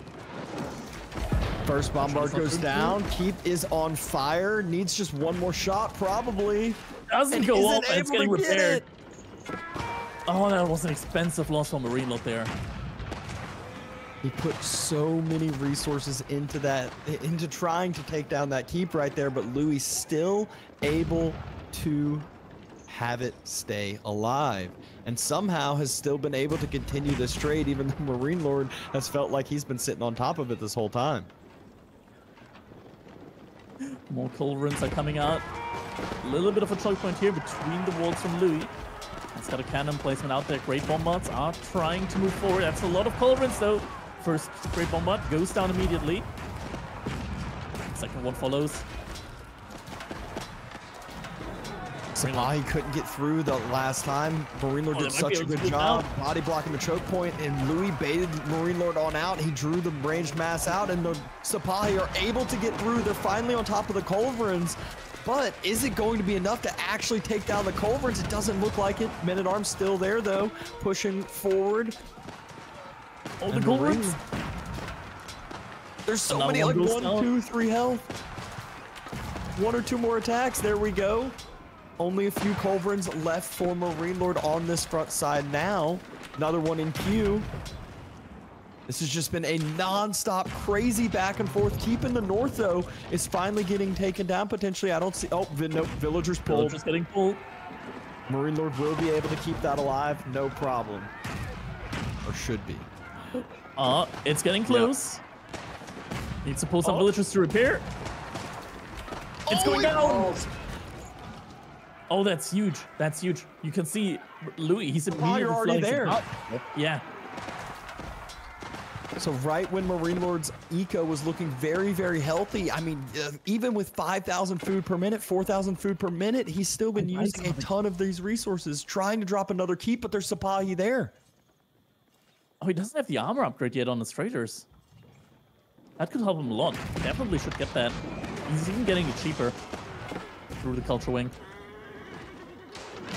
That's a lot of units from Marine Lord and Q. 70 spearmen, 16 hand cannons, and 30 horsemen. I think Marine Lord might be doing it. Like, sure, Louis has 11k gold, but he's struggling when it comes to wood and food. Yeah, and Marine Lord was able to redrop another keep. He has his trade just so healthy still, and is making it to where Louis is struggling to get his online, or I guess his safely online. Yeah, especially in the siege wars. Having access to a lot of wood definitely makes a huge difference there. Louis using the choke point here really nicely. This Marine Lord is gonna have a lot of trouble when it comes to actually taking engagements there. I think Louis is actually trying to go for a flank there. He's got a lot of units sitting on the sacred side, waiting for engagement to be able to run around the other side. How many Sipahis are there? Wait, take a look at the third sacred side, at the bottom sacred side. It's like, what, 40 Sipahi right there? There's a lot of units just waiting. And now they're moving. Here comes the circle around. There is that cannon emplacement. Siege left alone, though. This might be the perfect circle for Louis that he was needing. Sipahi already on top of one of the mangonels, on top of the second one, on top of the culverins as well. And now the front mass collapses. Somehow a mangonel's still alive. Second mangonel's alive as well. Oh, the Janissary's getting cleaned up. I mean, Marine Lord with his army control, just unbelievable. Was able to surround both of his mangonels and make sure the Sipahi didn't clean them up fast enough. My God, that was such a hectic maneuver there. Behind that Louis, he also lost his great bombards. All of his siege went down there just before the Sipahi managed to get onto them, onto the siege from Marine Lord. And now, the Q, we're entering almost triple-digit spearmen in Q. I mean, the king of the trash, that is Abbasid, and I mean, it's not just trash, as he's got 41 hand cannoneers out, but just keep throwing spears as that front line and let the damage do its job. Now, Marine Lord inching ahead, outpost going up on the front line. Louis once again tries to put aggression on through the other neutral market. Marine Lord with the keep there definitely has a solid defense. So close, like, with this ability. I mean, there were so many times where it felt like Marine Lord was about to get cleaned up and wiped. There were so many times where it felt like Louis was about to get cleaned up and wiped. It again is starting to tilt heavier and heavier into Marine Lord's favor now. I mean, once the trade is shut down, it's really tough for Louis. I mean, sure, he still has a lot of gold in the bank, but that is going to run out eventually. Looks like he finally managed to get access to a little bit more wood. So some more siege is going to be coming out. Oh, great bombard. Gets taken down. These are heavy losses here for him. Sure, he's getting most of these units for free, but he still are limited when it comes out to how quickly you're going to be able to get them out. And he just went for another attempted circle and realized really quickly that that was not going to work. He's going to have to circle back, and it feels like everywhere Louis goes, he's getting hit by Springled, getting hit by Bombard in place, outposts or keeps or whatever it may be. So he's just bleeding more and more units. That destruction value gets higher and higher from Marine Lord, as we just saw it yet again. Mangonel, Bombards hitting that main army mass, and Marine Lord taking some good trades yet again. Sipahi on the other side again. This time the Mangonel might at least go down. Sipahi do manage to take it down. Culverins immediately shooting against the Great Bombards. One Culverin goes down. That last Great Bombard looks to be going down as well. I mean, and now 80, closer to 90 versus 35 military. Marine Lord at this point in time might just be able to flush through. This feels like the beginning of the end. It feels like it's been close to that point for quite a while now, but we are getting near to that 1 hour mark, and will Marine Lord be able to close the first game of today? Another keep trying to be built by Louis, trying to reclaim this market positioning. There's so many spears already here. There's still siege here, hand cannoneers here. This might just be it for Louis. This is a huge tempo advantage right now that Marine Lord has gotten throughout this game. If he wins it, winning with a Basset versus the Ottomans, one of the still strongest civilizations in the game, has to feel really, really good for him. More traders go down. Louis below 100 eco now, closer to 80. But still winning the battles. Keep not able to go up. Another great bombard falls. Culverin still stays alive for Marine Lord. He still has so many units flooding in. As we can see that pink mass, it just feels like it never will stop because it won't. There's still 70 spears in queue. More spearmen coming out. More hand cannoneers coming out as well. The hand cannoneers throughout this game really have done such a great job, and I'm gotta say Marine Lord just able to keep them alive against all of these great bombards. And it feels like Louis is just sending them out to die right now. Over and over and again. More villagers get pulled to try to go rebuild this keep yet again, but it was right as Louis loses his mass. He's about to dip below 100 population here if this continues up. His food under 1,000, his wood under 500, and it is not looking good. He's getting incendiary arrows and elite archers. He's switching over to archers now. With what wood? What wood exactly? He has none. 600 per minute, 100 in the bank. He's not in a position to be able to really pump those out. 4 traders remaining. It's 4 traders remaining. And if he wants to make new ones, it's going to cost wood. And now we keep behind the market. Marine Lord is just choking him out right now. Denying the wood, denying the trade, denying the gold. This is the point where obviously it's easy for us casters. We see the resources in the bank, but Marine Lord, he has no idea what type of resource bank Louis may have behind this. He has no idea what all could be happening on the other side, but I'm sure he's getting that feeling as Louis has been struggling to hold this push for it feels like 25-30 minutes now and starting to lose production. Imperial Observatory is not going to be too far behind that. All the production buildings just getting torched down by this mass of spearmen. By the way, he just cancelled the spearmen that he still had in queue. Instantly got like 6,000 food back. 23,000 food sitting in Marine Lord's bank. Meanwhile, Louis is sitting at under 1,000 on his side.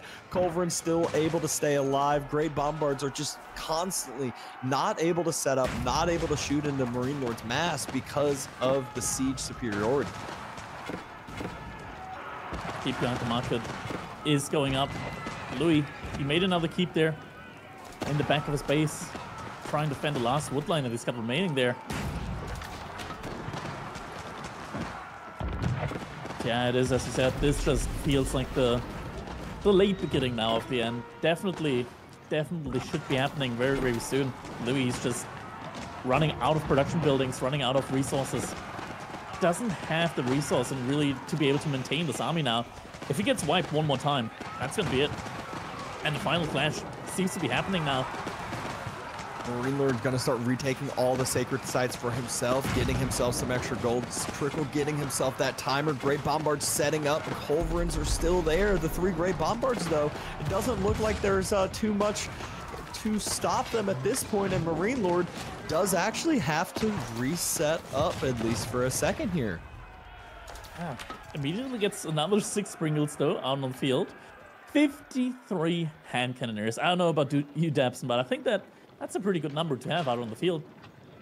Yeah, I mean, when you got the resources to build what you want, you might as well go for the highest quality unit you can really get. Oh man. Yeah, that's a lot of them. With camel support as well. They're going to take very little damage, even from the archers, comparatively. Up to 60. It's just going to continue to climb. Just make sure to keep those spread. They'll take down anything and everything on the other side. There is really no counter unit to deal with them. We got another clash. Matter at the front side, though. All Matter's gonna take him down. Attack speed is now gonna be gone for Louis in this fight. Behind that, the Culverins. They're shooting. They're shooting down those great bombards, those Sprinkles. Mangonel gets taken down. A lot of hand cannons die here as well, but in the end, Marinov has the resource to just completely rebuild this army. Louis does not. Yeah, it might feel like that trade went somewhat even, and it did go somewhat even, but Marine Lord's fine with somewhat even at this point. He could even just continually taking somewhat losing trades, and he is totally fine with it, as he has plenty of resources to bleed, and it feels like Louis not going to have much left on his side if we continue this up for the next couple minutes.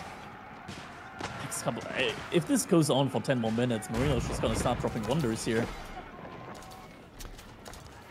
You know, maybe that's his idea. It's just that mental game. He wants to break Louis the first game and just, this is a best of 7, and we are 1 hour and 4 minutes in game number 1. This is going to be a long day, isn't it? Oh, somehow it always ends up. Oh, the Mangonels, though. They're setting up. They're still firing. It feels like Louis has been able to somehow hold on the last brink of destruction just over and over again. The Janissary numbers, though, they're starting to fall. They're starting to look meek. 13 Janissaries out right now for Louis. There's a couple more in queue, but I feel like once those run out, that's when we're going to be able to once again see Horsemen coming in from Marine Lord. Marine Lord looks like did he delete villagers? Did he delete eco? Because he's below 100 eco, and I didn't see any raids happening. Yeah, he had to have. I mean, at this point, just go ahead and delete all your food villagers and just make it into army and in this game. Yeah, he deleted food villas. I see a lot of farms right now on the map without any villagers on top of them. Sending them forward as well. More metas falling. And Louis just hasn't really been able to keep those metas alive. They're constantly just kind of allocating to that front line. Sapai diving in towards the spears again. Culverin setting up. Yet another dive. And Marine Lord falls back, just regrouping again. Yeah, Louis is still doing a really great job of holding here right now. He's using his gold bank that he had remaining very, very efficiently. And it's really tough for Marine Lord right now to really end this game. He's starting to get rid of the keep in the middle, though. Had a single trebuchet on that the entire time. A huge shot. And that's immediately when the horsemen get queued. Right after that shot, the horsemen are getting queued. I mean, Marine Lord has holes in the eco, I feel like, so he can just start sending the horsemen through. I feel like that was what was breaking Louis a little bit earlier on when we saw it. Marine Lord still continuing to push this mass forward. Culverin's actually getting taken down. Great Bombard's moving up. Moving up towards spears, moving up towards hand cannoneers, though. I don't know if that's the spot you want to be in, Louis. Started stepping there as well with Culverins. Making sure those Great Bombards aren't able to one-shot them, or at least two-shot them.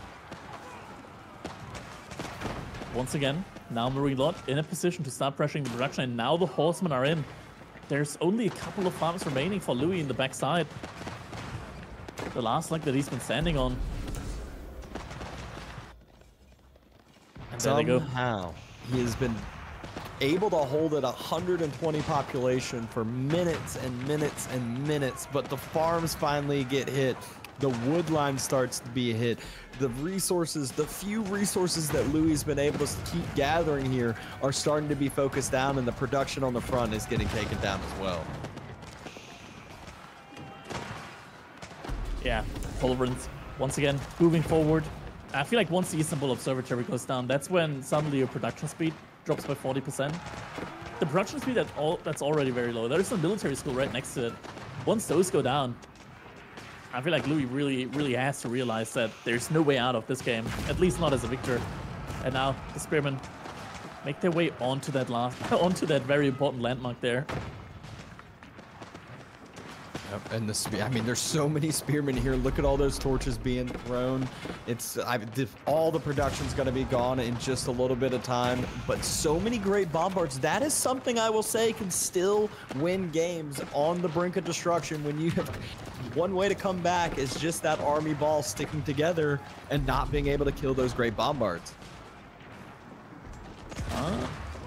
Great bombards once again moving forward. Culverin's in position though. Missing one Culverin in order to be able to one-shot these. One is going to be in Q. Springle did just come out as well. Actually snipes out the Mangonel that was there from Marine Lord. More Culverins in Q for him now. Slowly and methodically, all the buildings getting torched, and the military school looks to be next on the chopping block there. Marine Lord making sure not to overstep, although it feels like he could easily overstep if he wanted to and not have a problem in the world. Maybe going to capture that third sacred site, and then we'll have a timer. We'll at least say, hey, you know, once the sacred site's finish on up, because I don't know how Louis would be able to deny a sacred site at this point. Culverin step up, take down another great bombard. Oh, they moved up a little bit too far though. But still, great bombards are going to be losing out. Oh, another shot on them though. Trades 1 for 1. Hand Cannoneers, though, have just non-stop. They just stood there. If only they were Streltsy, they'd have that static deployment. But finally, Louis throws in the towel, and a long game number 1 of today goes to Marine Lord on the Abbasid Dynasty. Oh, man. What a game. Look at the village account there. It was really, really long and dragged out. Louis, he just get bled out slowly but surely. Actually, we got to take a look at the economy count there, because that's where we see the traders counted in as well. There we go. Yeah, it was just really slow and methodically. At one point, though, Marine Lord able to finally push onto that market, onto that neutral market. And that's when it all went downhill there for Louis. Yeah, absolutely wild first game, quite a long one. And here we have KP coming back again, I believe, as our host.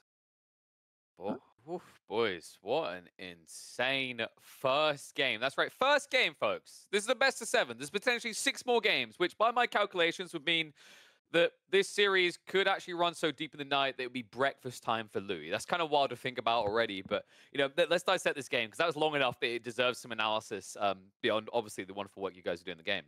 So, you know, Crackly, my first thought here is, like, we looked at that game, the 2TC build, we were talking about this before we got on stream, like the Abbott 2TC build looks really strong right now. Louis pivoting with this 2TC approach, though, do you think that that leaned into the strengths of the Ottomans, or do you think that was opening the way for what eventually became this late game extravaganza? I think like the 2TC play there from Ottomans worked out really, really fine. Like, sure, Ottomans have the ability to just all in on 1TC, even if the opponent goes for like 2, maybe even 3 TCs and doesn't die like within the first minutes. Ottomans are still able to win those type of games. Playing it into late game, definitely I feel like played into Louis' hand at the beginning, but Marine Lord really just able to keep up with all of these maneuvers that Louis was throwing at him on the sides, on the keep there, with all of these rams, all of these little attacks. Louis looked really solid there early on throughout the late game, getting those stone walls up first, making sure that his economy is not going to be harassed at all. But Marine Lord just time and time again pushed in, took favorable engagements every single time, and managed to win it in the long way. And you know, that's an interesting thing to think about Dabston, is like that late game seemed inevitable. We saw a point where Marine Lord was like, you know, duck it. I'm actually going to go for Imperial first. I'm going to get there ahead of you.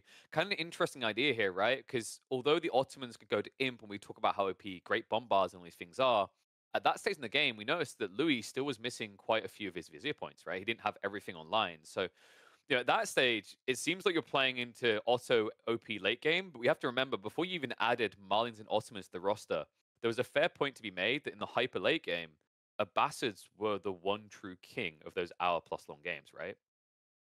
Yeah, I mean, especially when you bring in trade online, untouched trade, which is how Marine Lords kind of felt like, even though there was raids constantly getting brought in, he had so many traders it didn't even matter, and you got all those extra upgrades. I felt like that was really the turning point where Louis had the leg up in this mid to late game age, and then all of a sudden we saw Marine Lord able to get that 5th wing into play, able to get some trade upgrades, and then it was like 5,000 food income per minute. There's nothing you can do to stop that.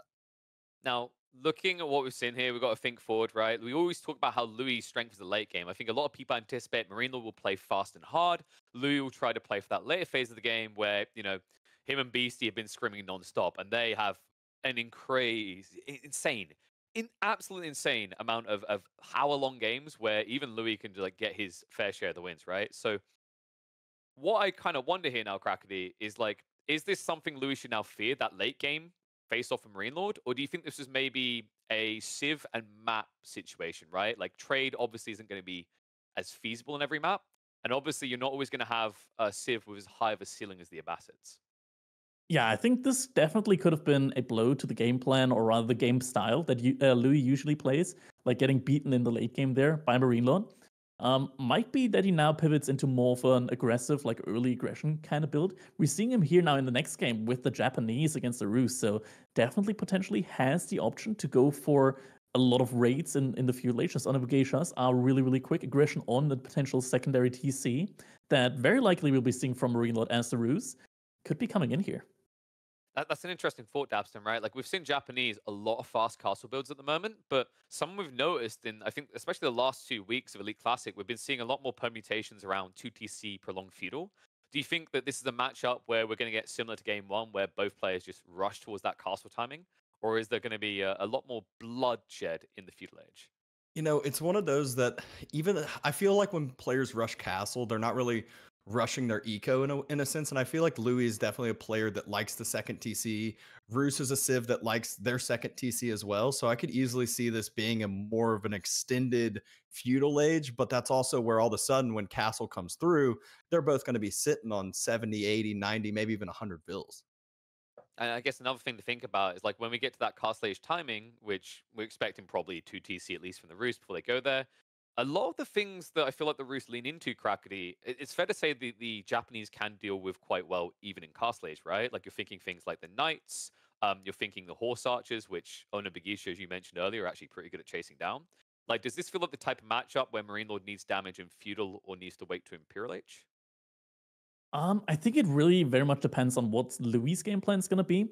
As a Japanese in this matchup, something that I don't think you should be able to pull off is a fast Castle Age. Just because the 2TC into Castle Age from the Rus happens incredibly fast. They also have the Kremlin as a defensive landmark with the option of getting those Kremlin militia out.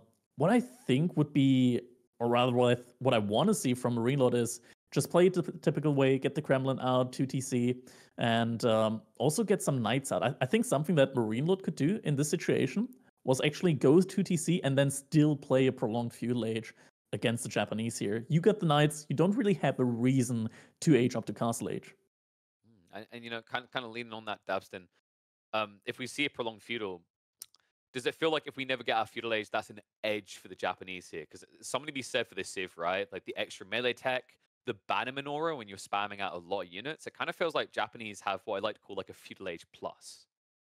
Yeah, I mean, you think that Bruce has their knights, which is like, oh, okay, yeah, extended feudal, that always seems nice, but knights are just the great raiding unit. And the good thing about Japanese is a lot of times they can get a very, very safe food eco as the game extends. They like farms around their TCs. Their TCs can get rockets, although we don't see that early on.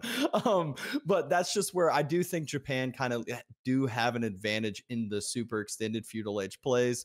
But it is so easy for both of these players to just at a moment's notice stop making units. All of a sudden, both are dropping their castle age. I almost felt like that's what we saw last game with Imperial Age, where both the players were nonstop making units, and then they both just all of a sudden click up, and they just had that feeling it was that timing and that point in the game.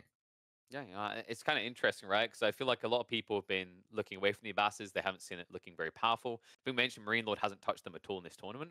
Now, my thoughts, boys, is clearly someone was using Smurfs, and clearly someone was pretending to be somewhere else. I mean, Crackety, you're an absolute master at finding them, but you've seen me on stream. I open up AoE4 World, I'm like, oh, this player's in Germany. And then you just come and go, actually, that's Wham. I don't know how you do it, but I definitely know how Wham is doing it. It's that thing right behind me there, guys. You need to take advantage of this right now. Surfshark, great way of actually hiding your strategies. Are you that person that only plays Ottomans, but you don't want to make it obvious? Boom. Easy way to hide and smuggle your way through. If you're maybe a person who's finding themselves always queuing into the same person over and over again, like Crackety over there, imagine if you just switched up and said you were an NA instead. All of a sudden, you might be finding yourself in Dabston's matches, and I think he'll even admit, out of the two, it might be a little bit of an easier time. Still bruising, but a little bit more cruising. If you do want to be in with that opportunity to make your game a little bit easier and also actually find ways of getting games cheaper. That's something I've been nursing. Definitely take advantage of this right now. This EGC TV code, you need to be slam dunking that to get your hands on an extra 3 months. I've done the maths for you. This is crazy. Think about this. You basically can spend, so for me, it'd be £65, right? Like with the price of games as they're going, you're paying like £60 per game. If you buy 5 games a year, but you change your region so that you're getting games at half the price, this will already pay for itself. On top of that, we're giving you 3 months additional. This is a limited offer. It expires when the tournament ends, so take advantage of it right now. EGC TV as your discount code at checkout, and you'll get an extra 3 months on us. But boys, bringing it back to the games quickly, I just want to like gun-ho this straight away. I feel bad doing this to casters when I know they're going to hop in the game and cast it as well. Choose a side. Crackety first. Who do you like more for this game, Rus or Japanese? I'm gonna have to go with Japanese. If we do end up seeing like a prolonged feudal age, just the option of scaling further and further down the line with the daimyo, I like that. I like that a lot. All right, how about you, Dabston? Are you full senpai sending it? I already mentioned that I like Japanese, and now that Crackety says it, it just makes it that much easier to reinforce it with. But I feel like at this point, it's going to be the easy, hey, casters get it all thrown in your face when Marine Lord goes ahead and makes it an easy Rus win over here. All right, well, is it going to be arigato? Let's find out as we get ready for game number 2 in the Sakura Bluey series. Or not. That's what I get for trust. All right, take it away, boys. All right, and here we go. After that, over an hour-long starter in the series, we're now into game number 2 on Lippany. Marine Lord in the color pink playing as the Rus against Louis in the color blue playing as the Japanese. Yeah, and you can already see this early game, mini game that I like to call it with the Rus, where it's all about the bounty on the earlier side of things. Marine Lord able to very, very quickly find that first deer pack and is now headed on over to Louis' side of the map. Going to try to snag on over some other bounty. Yeah, bounty wars happening here early on. Louis didn't decide to go for a second scout. Probably doesn't even thinks that he doesn't need to. The Rus, they did get nerfed in the latest patch, so that hunting cabin does come up a little bit faster. It's going to delay that secondary scout timing. Once that scout comes out, does move out onto the map now. And some of y'all might be like, why not? Why isn't he taking that wolf? Well, wolves are always the secondary. You want to focus in on these deer right off the bat, and Marine Lord paying off skipping that wolf with you seeing how quick you can get these deer with that animation canceling that you're able to do. And Louis just walks right past the other bounty or the other deer and doesn't even worry. Oh my gosh, this change all the predictions now. Yeah. I mean, what type of bounty type of game is this going to end up being for Marine Lord? He has not only taken 2 of Louis' side, he's already got 1 of his side, and the only one he's missing is in his corner of the map. Yeah, it's natural that at this point in time, Wheelbarrow is mandatory to be researched early on in the game. Look at that. He's queued up Wheelbarrow, already has 172 gold still remaining in the bank. So very likely then we're going to be seeing him go up there. And we can see on the minimap, by the way, we got this little split screen here right now. So we can actually tell where exactly the scouts are moving to right now on both players' side. And I got to say, like, Marine Lord, he's everywhere. He's absolutely everywhere right now. He's going to be getting a lot of bounty in this game. Yep, he knows where the wolf is. He knows that still has found the last year pack. That's going to be another 8 bounty. He's at the point where it's timing. Yeah, with the ball right just about a perfect timing there. But he's going to be able to age up. He's going to be able to get double broadaxe. He's going to be able to get night immediately, whatever he wants. We're really winning. Yeah, we're really winning.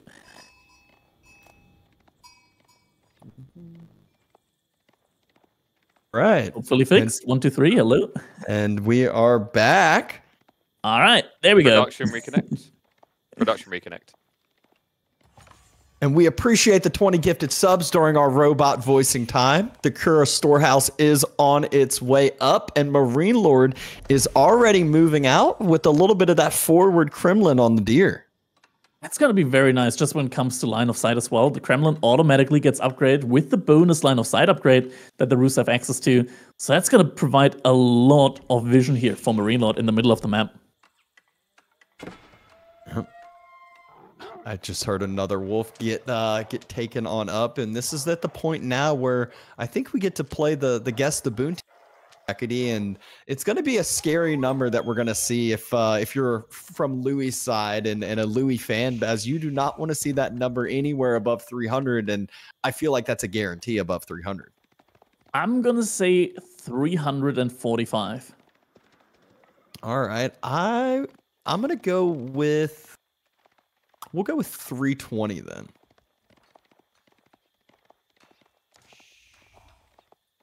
And just a second, we will be able, we're letting a few more of the guesses come on through here in the chat, and then we will be able to pull up the little overlay and get that update for y'all, I believe.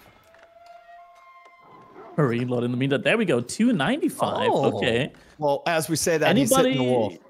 Yeah, okay, he's going to be hitting wolf, but anybody who guessed 295, anybody who guessed 295, I don't see anybody that guessed 295, 320, that's what we're at now.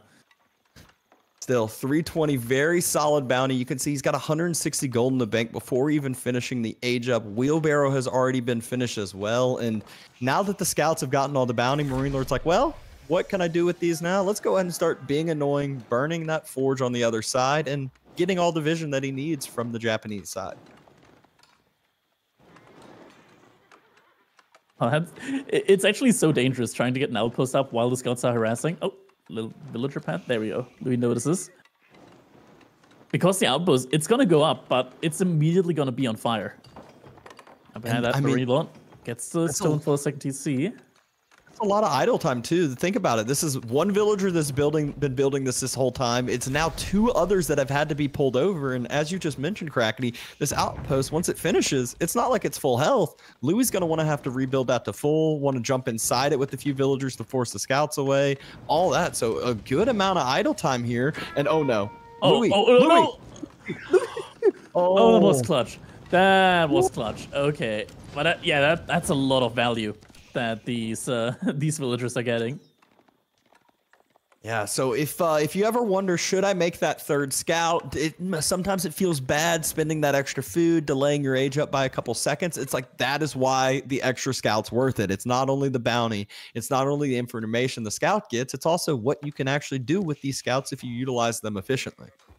Yeah, and it looks like we are going to be getting a fast castle age coming out from Louis. Second TC is going to be getting rushed up now by Marine Lord, and he's immediately going to have access to the deer. Survival techniques is coming in for him, man. The castle age time from Marine Lord, it's probably not going to be too far behind Louis. And the question's going to be, is Louis going to be in a position to get enough value out of his fast castle age to be worth it for him? Yeah, I mean, is this one of those where I think I saw Anatan do it a while back, where instead of putting the relic inside of the stables, like you'll see a lot of players do to get those mounted samurai out quick, you'll put it inside the TC, maybe make up for a little bit of that villager loss with having some extra TC production? Oh, board play here from Marine Lord is going to be getting an additional 75 bounty. Up to 395 now, and immediately warning, oh, this is so great. When your opponent goes for fast castle age, these early ruse walls can really deny the tempo that the fast castle age player is going to be getting there with these upgrade units. Walling the middle as well. Yeah, it's going to be really tough for Louis to get a lot of great usage out of those probably early knights that are going to be coming out. And behind that, Marine Lord's also walling in 2 relics. Yeah, this is one of those that walls, when you're on the other side, it feels so bad once you start seeing the walls come up, especially when you have these castle age timing and you're like, oh, let me just get to the other side real quick. It'll be perfect. I'll be able to get a ton of damage down because he's going to be feudal age and I'm castle. And it's like, yeah. And then you get blocked not only by walls, but these fortified walls of the roost that takes that much longer to get through. Yeah, now the floating gate is going to be coming in for Louis. So castle age will be on the way. Scouts are going to be able to find that. Gonna go ahead and get some ranged armor into play. And I mean, this is where Marine Lord did such a good job when he built the walls too, not to send one villager out and build all the walls in a row. He kind of sent one villager out to each wall segment. So that way they actually are going to end up getting completed in time, and scouts still being utilized, still being annoying, burning down that house. And if Louis isn't careful, he will get house blocked from that. Yeah, it's gonna pull a villager actually in order to repair that. And now behind that, Louis, he does spot out those walls. Floating gatehouse close to completion, but Marine Lord behind this, very close to being able to age up himself now as well. Yeah, not too far behind at all, and will have a good amount of extra villagers for himself. 6 at this point, but will continue to climb, and has that second TC continuing to pump all throughout Castle Age once he gets there. There we go. Yorishiro immediately put inside the stable. Now, the monk is going to be out on the map in order to get some relics, but now High Trade House is going to be coming in for Marine Lords, so Castle Age. This is what I alluded to earlier, that I think Fast Castle against the Ruse probably doesn't work just because of this timing. Before 10-minute mark, Marine Lord is going to be up with the second TC, fully walled, on the boar, on the deer, tons of resources that are going to be coming in here for him. That is going to be a very, very tough to thread needle here for Louis if he wants to get damage in. Yeah, and it's like, what can you do with these mounted samurai at this point? Like, yeah, they're this nice, efficient unit. The only thing he can lean into is if he takes a fight earlier Castle Age where Marine Lord hasn't been able to get his knight numbers up, still will have to get the early knight upgrade if that is the unit of his choice over on his side. Now he is going to be able to get some of these relics in now. And the mounted samurai, they're always tough to deal with because they do have that bonus armor. They're still knights. They're going to be really, really fast and able to harass the economy. And Marine Lord is making crossbows, a relatively slow unit. So Louis could potentially still find himself in a position where he can get a lot of damage in against Marine Lord. Fortified walls doing their job very, very well, as it's what, a 10% down. Still got a long way to go for Louis, but there are more mounted samurai, more torches on the way. And Marine Lord, he's like you said, he's got 2 relics behind the walls, but if I'm him, I go and take that 3rd relic on the outside real quick, and that way you get 1 extra relic than your opponent. Yeah, I think Louis notices that he probably has to play the relic game now. He's moving his units up now, probably in an attempt to secure that topside relic. There we go. Marine Lord, he's greeted this a little bit. As soon as he aged up, he immediately dropped a monastery very, very early on. And Louis, he's getting a bit distracted by these scouts there. He's going to split away. But it looks like the relic was actually captured by Marine Lord. Yep, and he's going to find yet another fortified wall and going to try to start burning it. But we saw how tanky those were, and there's a bunch of villagers there that will be able to delay these mounted samurai from burning it even further. Yeah, and now knights also going to be coming out here for Louis, for Marine Lord, I mean. Crossbows and knights, and Louis actually adding in the Yumi archers now. Okay. Oh, a Wallaloo. Oh no. You're not getting these walls down anytime soon.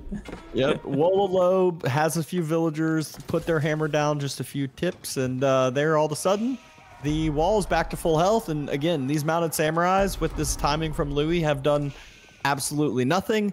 Marine Lord's at the point where he's up 16 villagers. He's up that extra relic that's in the bank, and he's about to be dropping his 3rd as well, whereas Louis is just now dropping his 2nd.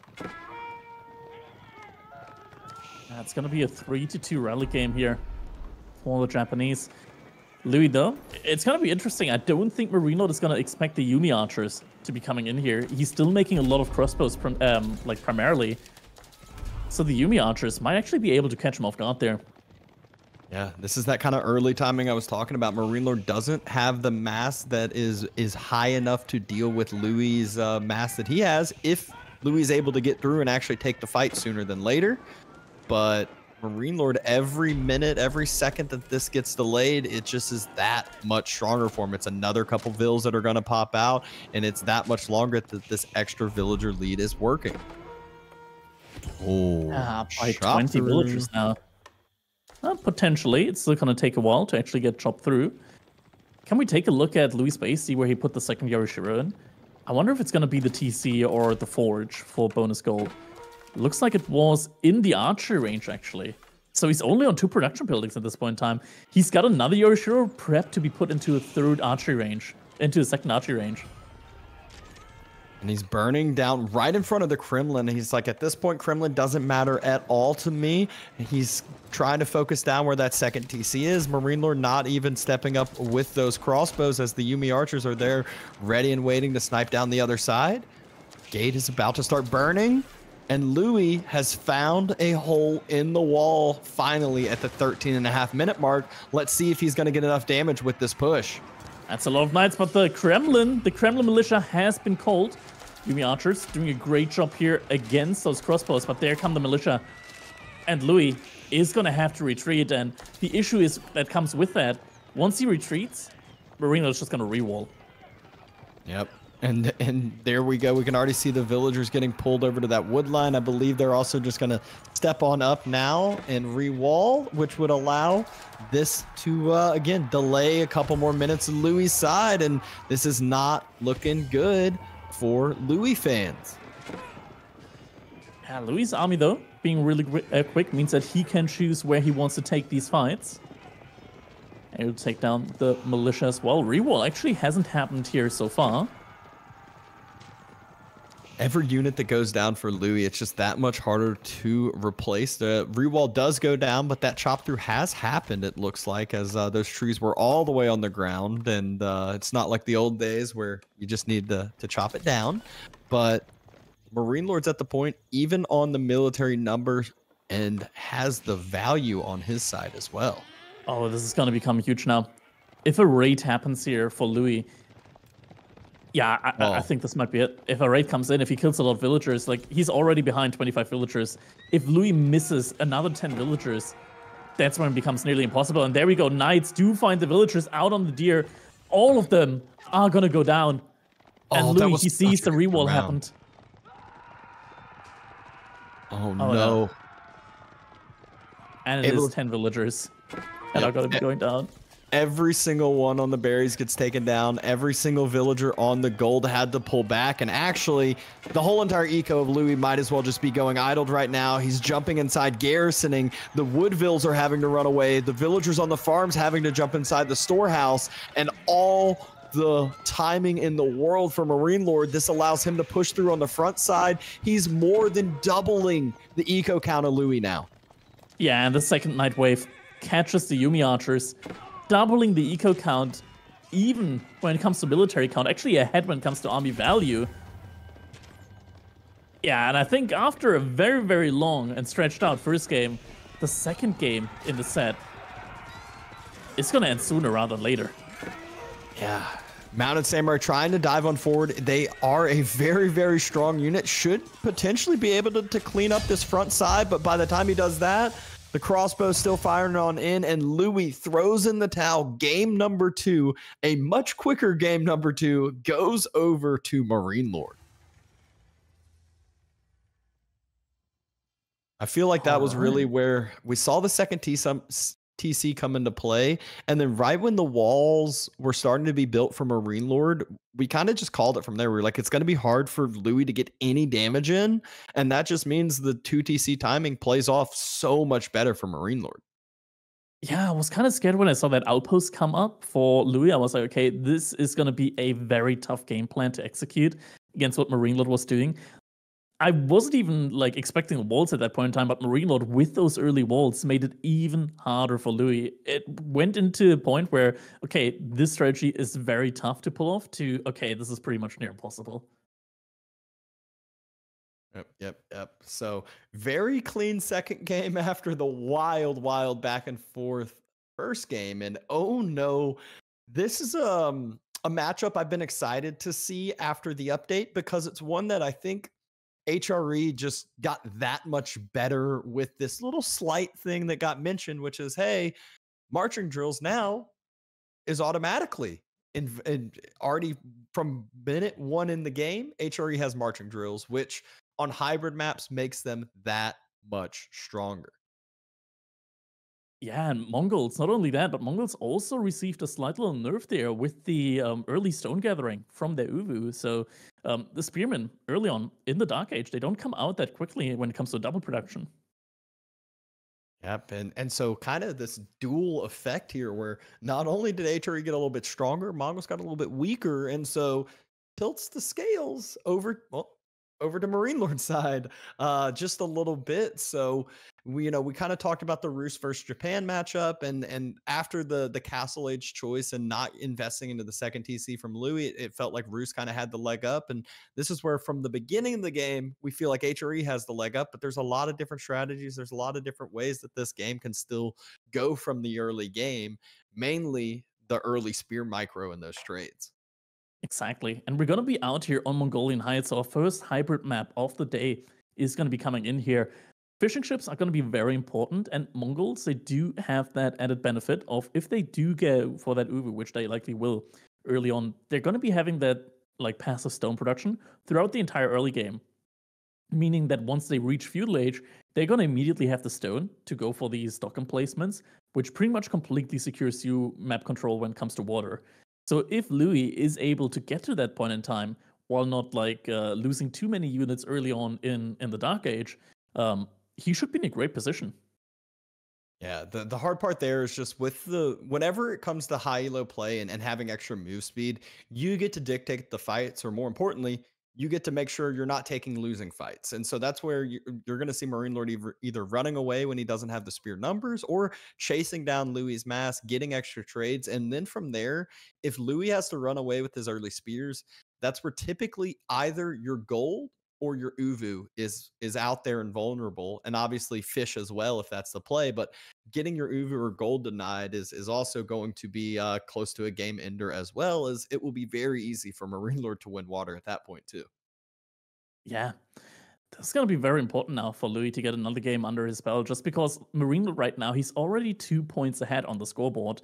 So another win, and Marine Lord's going to be on match point. So very, very scary here for Louis. Definitely is going to have to give it his all here in this matchup. Mongols on hybrid maps tend to be really, really great, like pretty much regardless of who the opponent is. HRE, time and time again, we've seen do really well if they also open up with Spearmen against Mongols. Just because they have a lot of added production early on in the game. They get the prelate, so lots of bonus income for them, very, very fast income as well. They tend to be able to match the Mongol output when it comes to unit production.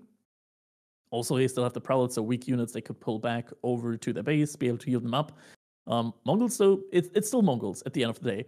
They save up a lot of resource when it comes to houses. They don't need to make any houses. They're going to be like out of 200 population right from the beginning of the game, meaning that they can invest a lot of the wood into other things like another production building, early dock as well. I think many of times we've seen like the variant civilization of the HRE, the OOTD, try and match the Mongols on land and water on hybrid maps and ultimately lose. So Mongols, I think at the end of the day, could still work out really well here for Louis. So it's not all grim here in the end in this matchup. And so now, if you think Louis is able to take the dub here, obviously I would say if Marine Lord Civ choice would be JD. I don't, even though he does love his French, it would just be appalling to me if he doesn't choose JD here, especially considering Louis Civ's on the other side. Do you feel like there's a good matchup into JD if he ends up kind of taking the next game? Well, Marlians do come to mind, which Louis does have. So Marlians do look pretty damn good against Jeanne d'Arc. They do have the immediate counter if she goes into Archer form, which is why you can pretty much never go Archer form with Jeanne d'Arc. If you play against Marlians, the bonus damage on the javelin throws is just too much throughout the entire game. And yeah, I mean, overall, Marlians, I think, are pretty great against Jeanne. If you play with Jeanne versus Marlians, you need to rethink your entire like army composition, pretty much. You need a lot more infantry in that one. Yeah, it feels weird not seeing Louis pick Delhi as one of his civil, having Delhi in his arsenal and not making that choice for his civ pick. But you are completely right. Mali just would make a lot more sense. But we are not in game 4 yet. We are jumping into this game number 3 on Mongolian Heights. Marine Lord is up 2-0. We can already see him docking, playing HRE in the eastern side in the color pink, and Louis in the color blue playing as the Mongols on the west. Uvu has already gone up. We can see the Khan and the Scout right now looking for sheep. The sheep tend to spawn towards the shoreline and towards the back of the base of players. So that's usually where you do find a majority of the sheep here. That's the direction where both players' scouts right now are heading over to. The dock Yeah. opening here for Marine Lord leaves him open when it comes to early spearman aggression. There's going to be a little bit of a wider window and an immediate target for Louis to aggress on with that dock opening. Oh, sure. Did Louis even scout that the dock is there for Marine Lord? He might not even be knowing about the dock right now. He may not. I mean, I feel like this is still something that you assume, even still, whether I think he still is going to be assuming that the dock is up. The question is, how many fishing boats are going to be produced, and is Marine Lord going to match with the barracks of his own? Because if he does, he'll be behind in the numbers. But it's hard to actually take down a dock with how tanky it is with spears, and this would give a lot of time for Marine Lord to be able to match the numbers. And he's going over to gold right off the bat. Yeah, so he doesn't even choose to make any spearmen here in Dark Age at all to defend himself. Instead, he's opting to just very fast, like very quickly, age up. He got 2 fishing ships out, and now behind that, he's just gonna play normal fast feudal age from here on out. That is a very interesting take on this matchup, and Louis right now, he's actually giving him the time. The spearmen, they haven't left his base yet. Yeah, it feels really weird not leaving the base at all. I think that is where it's the lack of information, the lack of knowledge. He went directly to the north side to get that sheep. Now he sees the dock. He should start moving forward with the spears, which we can see the blue mass starting to move across now. Villager headed on home for Marine Lord as he knows that his play is hitting this feudal age now. And Louis is going to be able to scout that as well here. And what is his key reaction from it? Yeah, so Louis scouts that his opponent is immediately out on gold here with the Proud out as well to inspire. He's adding in more spearmen, so I think he notices, okay, I really need to get this knocked down in time. Something that could potentially be scary here, though, if his Marine Lord manages to send one villager out to the other side of the map, to the other side of the river, and sneak another dock up there. Archon Chapel is now getting built, 3 villagers on it so far. So isn't going to be the fastest age up. Usually, if your dock is getting attacked, you would rush it up with more villagers. Yeah, actually, I take that back. There is more villagers. 6 villagers now, rushing that one up. And he's sending villagers over to wood now as well. The timing is going to be tough. If Louis is able to get it down before the archer ship comes out, Marine Lord's going to have to invest into another dock at some point in time. That's going to be very expensive. Even with rushing down the chapel, he might get feudal age, and usually the idea is you can, get a galley out real quick, get some type of, military ship out, but he just went on to a straggler. He might not have the wood in the bank for that even once the chapel finishes. Yeah, and Louis playing the smart as well. He's sending spearmen over to the other sides of the river to make sure that Marine Lord doesn't just send a single villager out in order to get another dock up. I think Marine Lord, though, he's just going to play it slow and methodically. He's going to get another archery range up. He's just going to let the dock go down, get an archery range up, and then together with 3-4 archers, that's when he's going to move out again and try and take down the spearmen and get another dock up. Yeah. So Louis does confirm that there is no second dock that has been built or snuck in throughout this. The initial dock has been taken down. The 2 fishing boats, they do a quick force drop off right before it falls. And they're still alive, at least for the time being, but don't have a ton of places to hide and run to. Yeah, Louis actually getting a pretty good timing here for his age up in now as well behind it. So his age up start right when Marine Lord's age up finishes. But he has 7 spearmen out on the field. He managed to deny the dock from Marine Lord.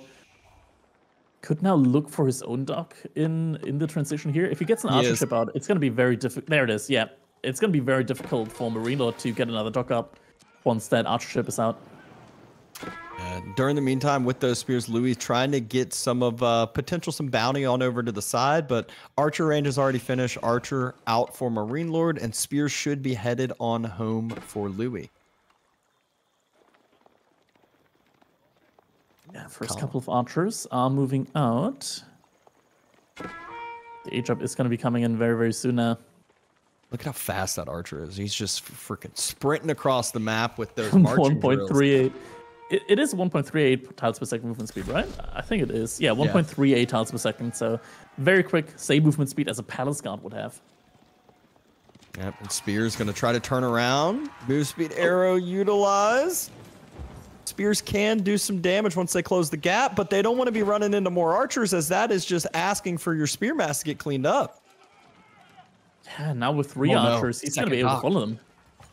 Marine Lord snuck out with the dock over here during this time with the archers, has been able to retake the lands. That is going to go up with 3 villagers. the archer ship isn't going to be in time. And Marine Lord now is able to reclaim water. 2 fishing ships out there already. And it's very important that he has these 2 fishing ships out, because with them, he can repair his own ships. Right now, Louis, he doesn't have any fishing ships. He invested immediately into that archer ship. So not having like the ability to be able to repair your ships on water, it's going to hurt a lot. He does have the resource, though, for another good body block on the ship. Almost got it. It would have been and one more attack. Yep, so Louis' emplacement's very, very key for him. I'd love to see him be able to drop a second dock, but doesn't have the wood to spare in the meantime. Springald ship has popped out for Marine Lord, and Louis headed back to the mid-river where he has his Springald emplacement on his dock to hopefully protect himself up for a little bit of time. Yeah, Springald emplacement is going to be firing onto that Hulk. Don't think Marine Lord will want to chase it. Probably not worth it. Indeed, does turn back there. And Louis actually getting Horseman out now. Marine Lord, at this point in time, he's adding Spearman. Like, Louis must assume that this is very likely going to be a mostly infantry-based composition from HRE, from Marine Lord, just simply due to the way that the civilization has been changed. Yeah, so not opting for the Keshiks that we would typically see people go with. Instead, a couple horsemen. Uvu's starting to be attacked and burnt a little bit, but Louis should be able to kind of clean that up once he masses up just a bit, or just ignore it for the time being, as it's just 2 spears and a scout. Yeah, he's getting his own archery range out now. Definitely is going to need that Marine Lord. He's already got 20 military units out on the field. Granted, 3 of those are in the form of a single Hulk here. 1 is also a prelate, but still, it's a lot of military force out there if you compare it to what Louis has out on the field at the moment. Yeah, very much more feudally HRE focused than we would typically see. A lot of times you'll see it's like, all right, I got the water.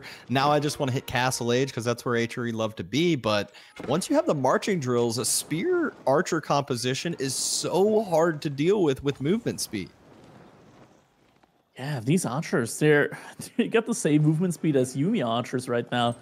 And Louis, he's going to have to abandon his gold mine there.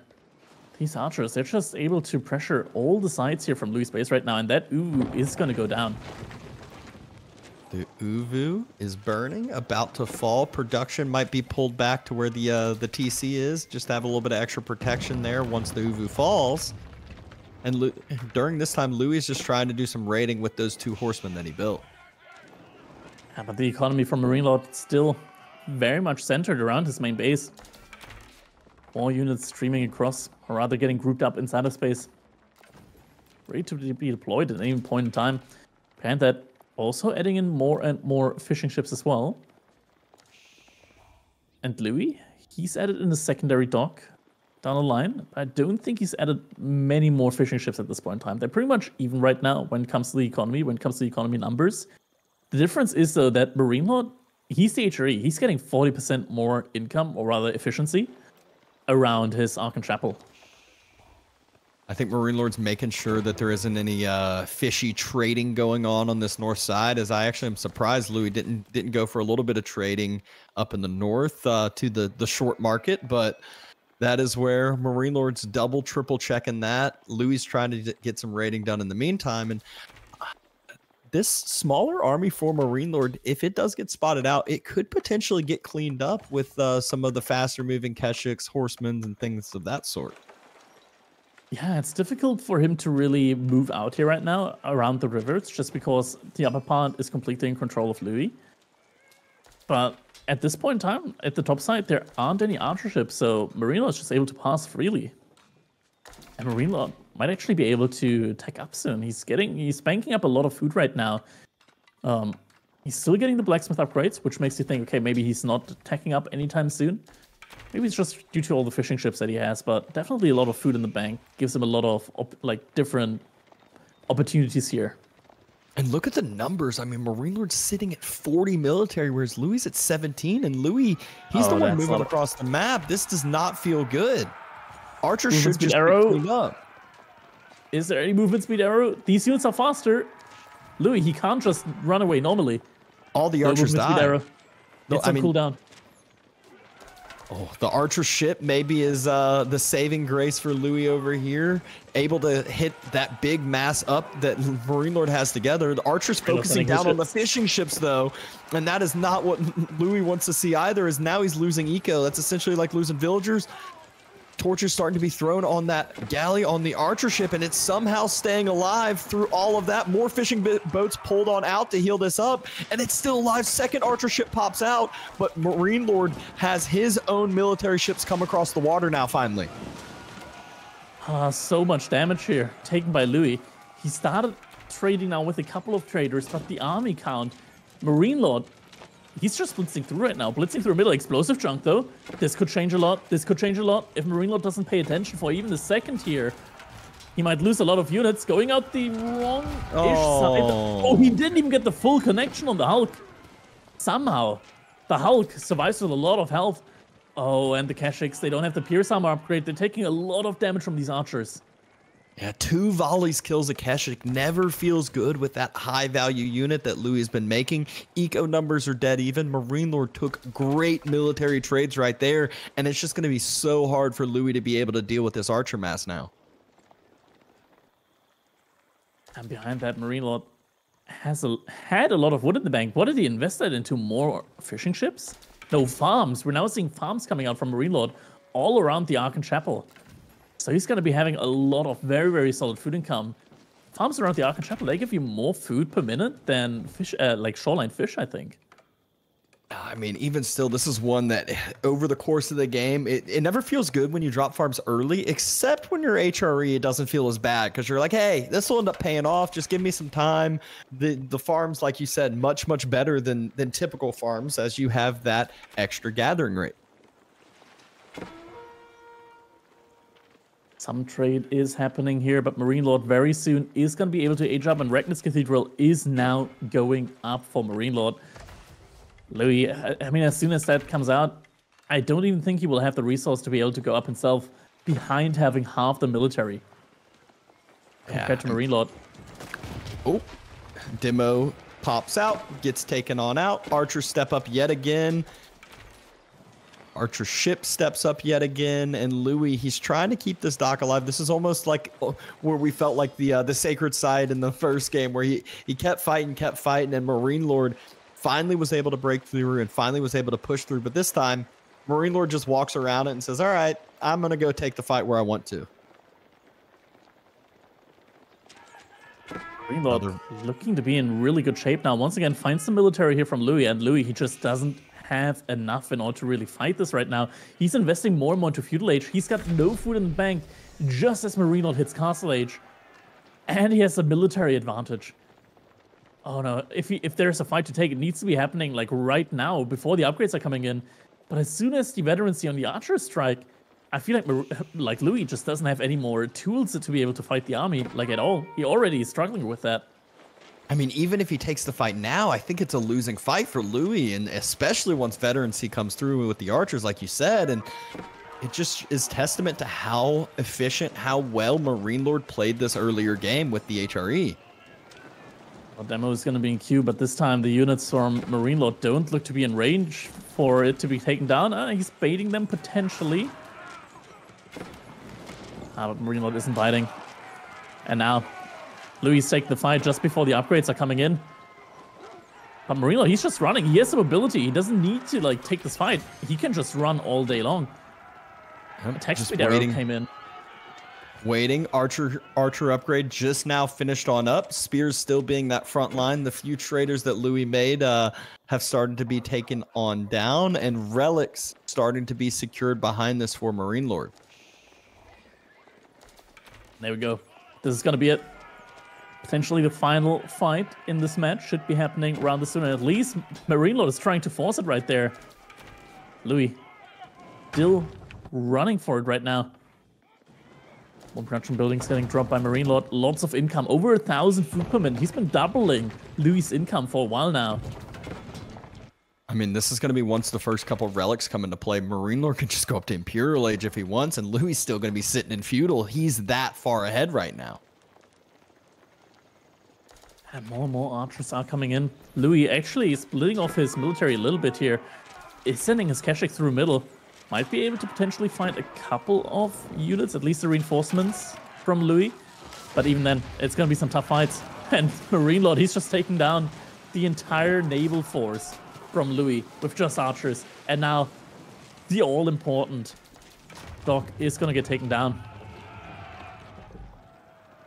Keshik's trying to circle. There's just like nowhere really that the Keshiks can even find. Yeah, they might delay one of these relics from getting brought back in for a bit of time. Yeah, they might hit the wood line for a little bit of damage, but look at what Marine Lord already has sitting there ready and waiting. He's got a decent little reinforcing mass coming in. There's the first Keshik raid, maybe 2 villagers. Yep, 3 villagers that end up getting taken down for Marine Lord. Good raid by Louis. This is a start to a potential comeback. You know, he needs to do this maybe 10 to 15 more times. Oh, the archer ships managed to actually take down a good amount of the archers there from Marine Lord, and now Louis is aging up, and he's not too far behind anymore when it comes to the overall military count. The Keshiks actually did a great job there as well when it comes to reducing the economy. So Louis right now ahead when it comes to the eco numbers, and potentially actually got himself a ticket to stay in this game for a little bit longer.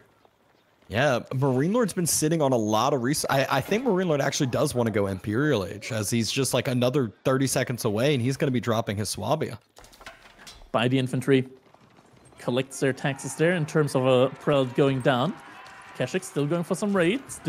Was able to force the entire military from Marine Lord actually to come back. But now, as you mentioned, Swabia, it's going to be coming up. And this is where usually when you're dropping Swabia, there's like this timing where you're like, all right, last a minute or two and I'll be fine. Well, Marine Lord still has plenty of army to be able to last this minute or two. And this eco difference that Louis has in his favor, it will be just wiped away in an instant with Swabia. Louis is actually trading to Marine Lord's market, and that doesn't feel good. That's not a great distance. How much rest is he even getting from that trip? I actually expected him to do this earlier on and then, you know, change it to his later on in the stages of the game just because it's kind of somewhat secretive, but 29... He's getting a third of what he would usually be getting. And Marine Lord's Mass now getting the next tier of upgrades. We're going to get those elite archers into play. He's still got 30 of them out and still starting to produce more.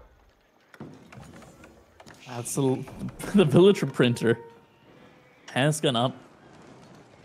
Elite status now coming up on the arch as well. Kurultai is moving forward. Louis, he's getting his veterancy upgrades as well behind all of this. Veterancy for the Keshiks as well, but I don't think there's going to be a lot of Keshiks remaining very soon as the archers come for this round. One Keshik already very low health there. Kurultai gets deployed.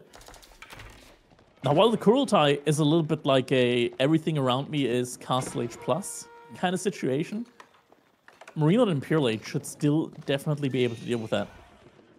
Yeah, especially with the mass that he has. Numbers are just heavily in his favor, and Louis doesn't have the front line that you would expect. You know, he's got his 33 archers, but Marine Lord has more in his of the elite status. Kurultai is not here. It looks like it's set up over by where the market is on Marine Lord's side, and we've seen it. We keep talking about it time and time again. Marching drills. Watch Marine Lord just chase down this army now, and there go all the archers for Louis now, and it feels even worse yet again as another efficient trade for Marine Lord, essentially losing nothing here. Louis tried to go for Imperial Age himself here. Look at the resource in the bank from him. And oh my god, Kurultai is now pinched. Oh no, losing that hurts so bad. Oh, it's not longer pinched. It's not moving yet. It's not moving. I mean, Louis, he's focusing on trying to get his army and make sure his army stays alive. Villagers, though, now starting to be risky. They were on that front side wood line quite far away from his TC because the main wood line has been chopped through at this point. Marine Lord did a great job splitting off some archers, able to chase down, get a couple more villager kills. Other archers are trading with Louis. And again, remember, behind this, Marine Lord's eco's untouched. He's got Swabia still working. He's on top of Louis' eco, and it doesn't look like Louis is going to be able to hold this. Yeah, Marine Lord making himself nice and at home in Louis' base. The archers, numbers are dwindling. Resource bank is filled, but Mangano pops out. The landmark now. Oh, and look at the quick spread formation from Marine Lord. Still got a decent couple hits, but just not good enough. Archer Mass from Louis gets cleared. There are 6 military units for Louis left. Palace. It's his only chance, right? Like, he needs units. He needs units bad, but realizes he's not going to be able to do it. And Marine Lord has another clean victory here on Mongolian Heights with HRE. And that's going to be a 3-0 lead right now for Marine Lord. And man, he's on match point now. In the semifinals, Louis, he's done such a great job of getting to this position.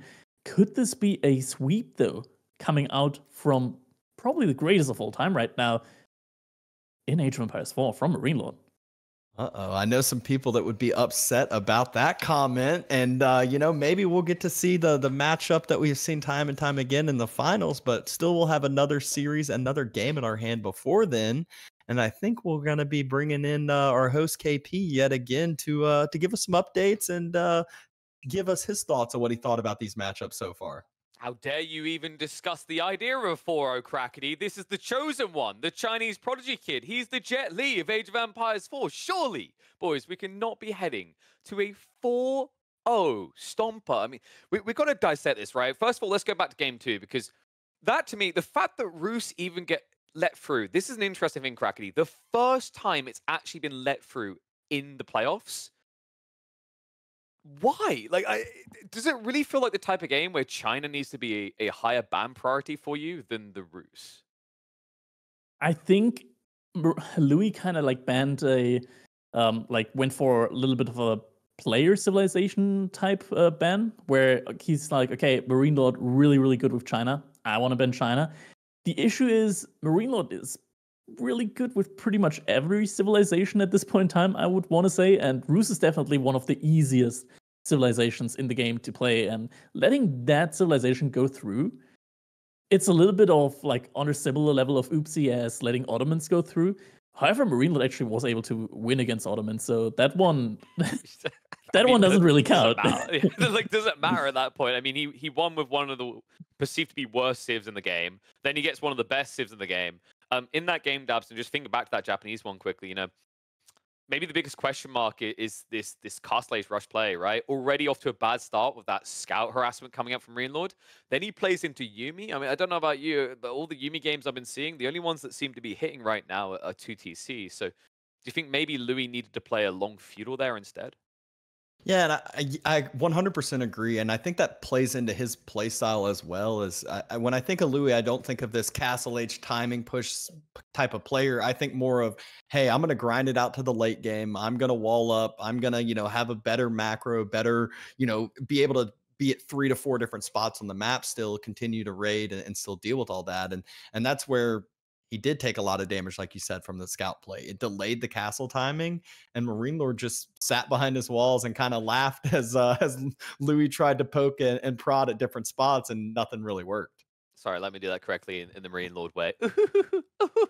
As we know, likes to do. No, it just feels so ridiculous how difficult it is to break through those walls early on. I think it's why a lot of people do lean towards the Castle Age timing, right? It's like actually breaking down those walls takes a lot of effort, a lot of rams potentially. But no rams needed in game number 3. HRE versus Mongols. This is kind of wild. This is where we start to kind of highlight the difference that a patch mid-tournament makes, right, Crackety? I think HRE, in a lot of people's minds, had gone up to the mid-tiers with these buffs. Feels like right now, they actually might be the de facto civ for water hybrid maps. My personal opinion, HRE, is that they've always been absolute S-tier civilization. It's like one of those civs where you need to do something against them. You cannot, under no circumstance, just let them be. They have such crazy, insane timings in like Castle Age, Feudal Age. The inspiration aura just makes them super, super strong in many situations. Like, even if you deny them food out on the map, they can relatively easily do a farm transition and still keep up militarily behind all of it. It's kind of insane how strong that 40% aura is. Now they've gotten another buff, and to be fair, I think it's a pretty solid buff overall, like one that makes sense. Like researching marching drills it always took away from your tempo. So I think it's pretty good that the developers are giving them like another avenue rather than, oh, I'm HRE, I fast castle. Now it's, oh, I'm HRE, I actually can make units in feudal age that aren't totally like dogged. So definitely a nice change of pace there for them. Yeah, it's kind of interesting the other side of it, Dabston, right? Mongols used to feel really good on Mongolian Heights. It seemed poetically appropriate. But even those slight nerfs, right? The 10 less passive stone in the early game feels like it's hampered their timings. And it starts to make you wonder, how viable and desirable are Mongols early on in these drafts? Yeah, I mean, it felt like Louis did the right things. He was able to take down Marine Lord's dock. It felt like he was able to take water. He started to get his own fishing boats out, and it just again, he was a step behind Marine Lord all throughout the way, and that might just be either a testament to HRE, a testament to Marine Lord, or a testament to the nerfs on Mongols, or just a combination of all three together there. But just very, very clean couple games, and that's where Marine Lord. It's not just one civ; it's every civ that he's strong with.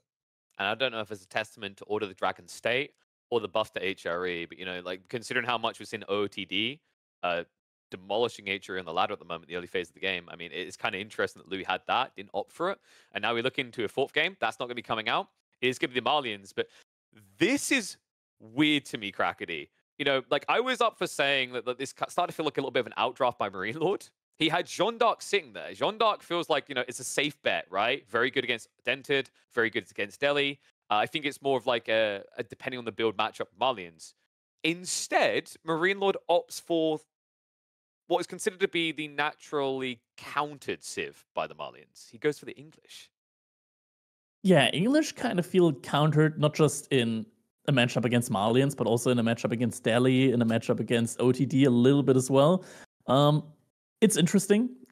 English, I think, like time and time again, recently, we've seen English actually not do as badly against Mali as we many times do.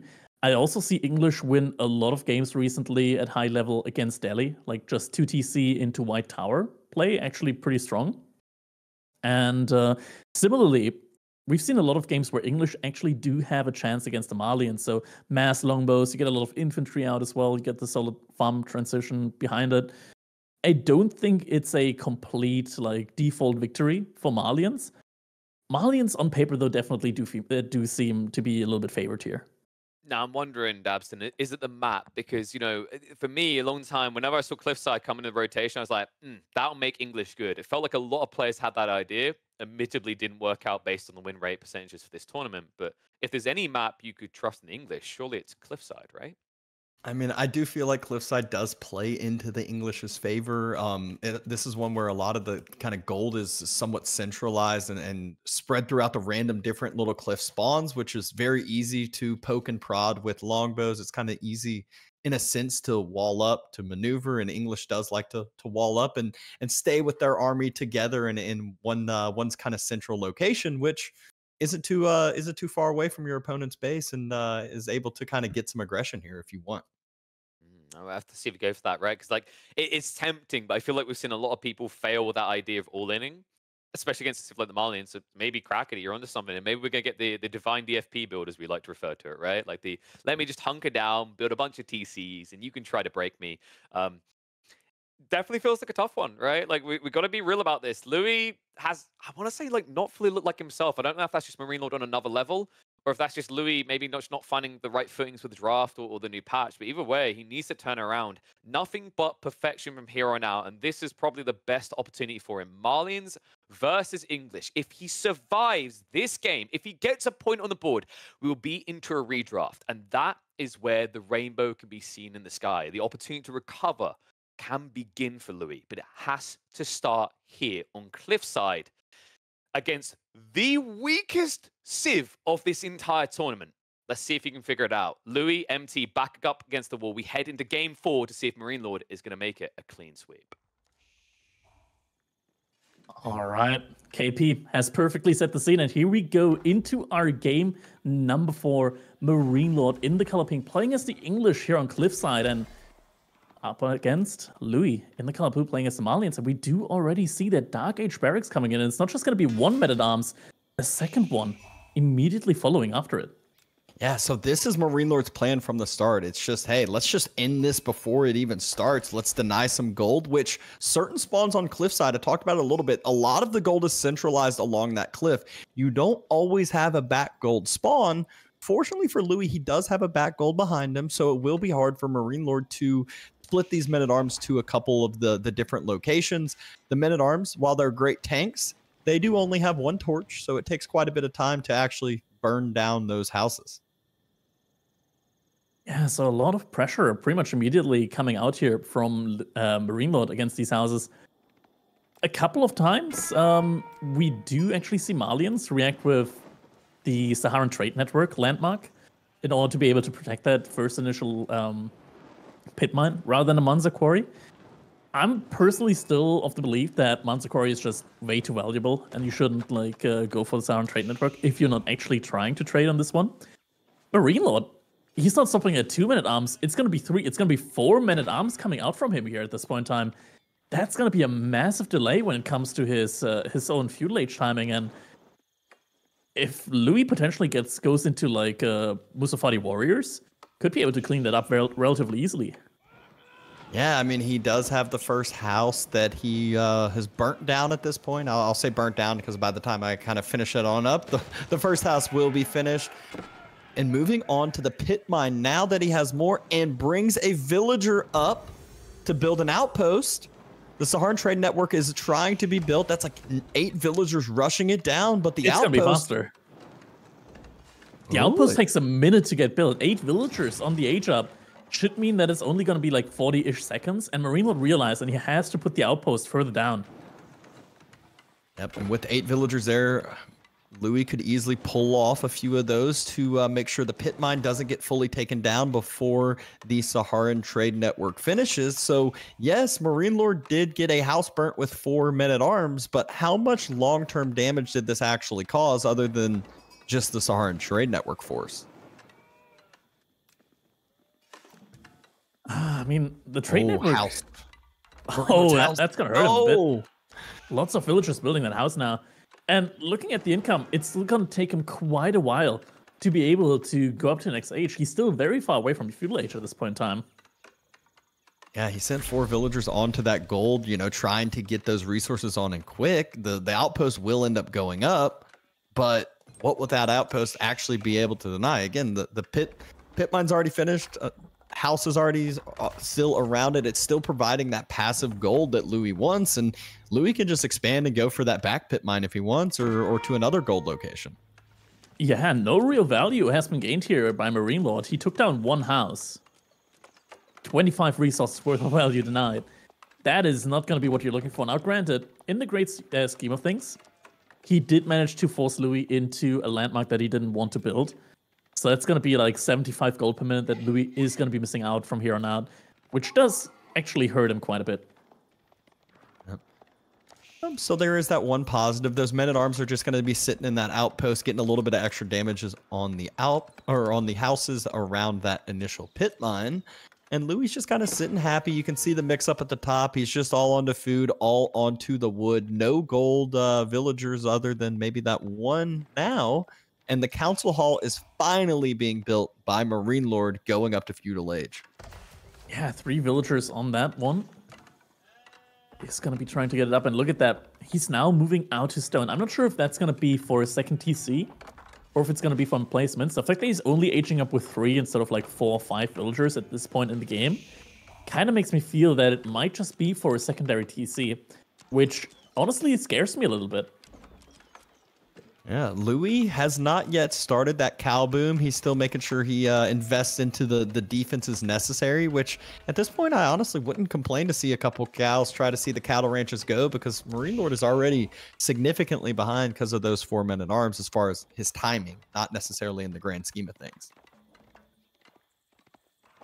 Council Hall is now being built by 4 villagers. Okay, maybe it's not going to be a secondary TC build.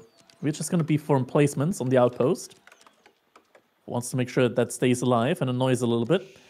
Oh, the scout, the hitbox is actually a little bit bigger for the pit mine. So the scout standing there is actually able to completely deny the pit mine from being built. That is Big clever. Brain. That is actually clever.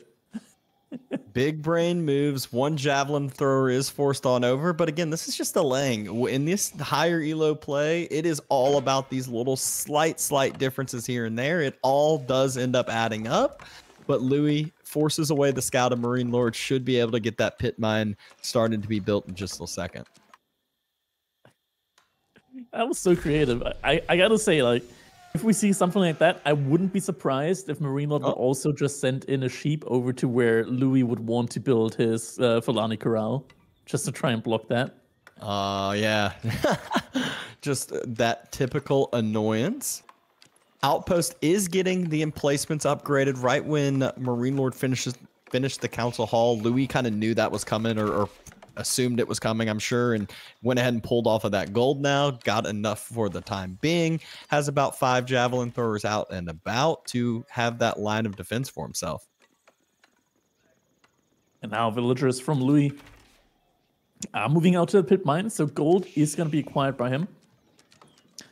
Already has wheelbarrow, already has some broad axe, is now also getting some blacksmith upgrades in for his javelin throwers, and just mass javelin throwers right now should in theory be enough to deal with pretty much everything Marine Lord could throw at him. I think Marine Lord at one point in time might need to either pivot into like mass spearmen to be able to overwhelm the javelin throwers, because I think if it's just going to be mass longbowmen and just these 4 men-at-arms, I don't think it's going to be enough.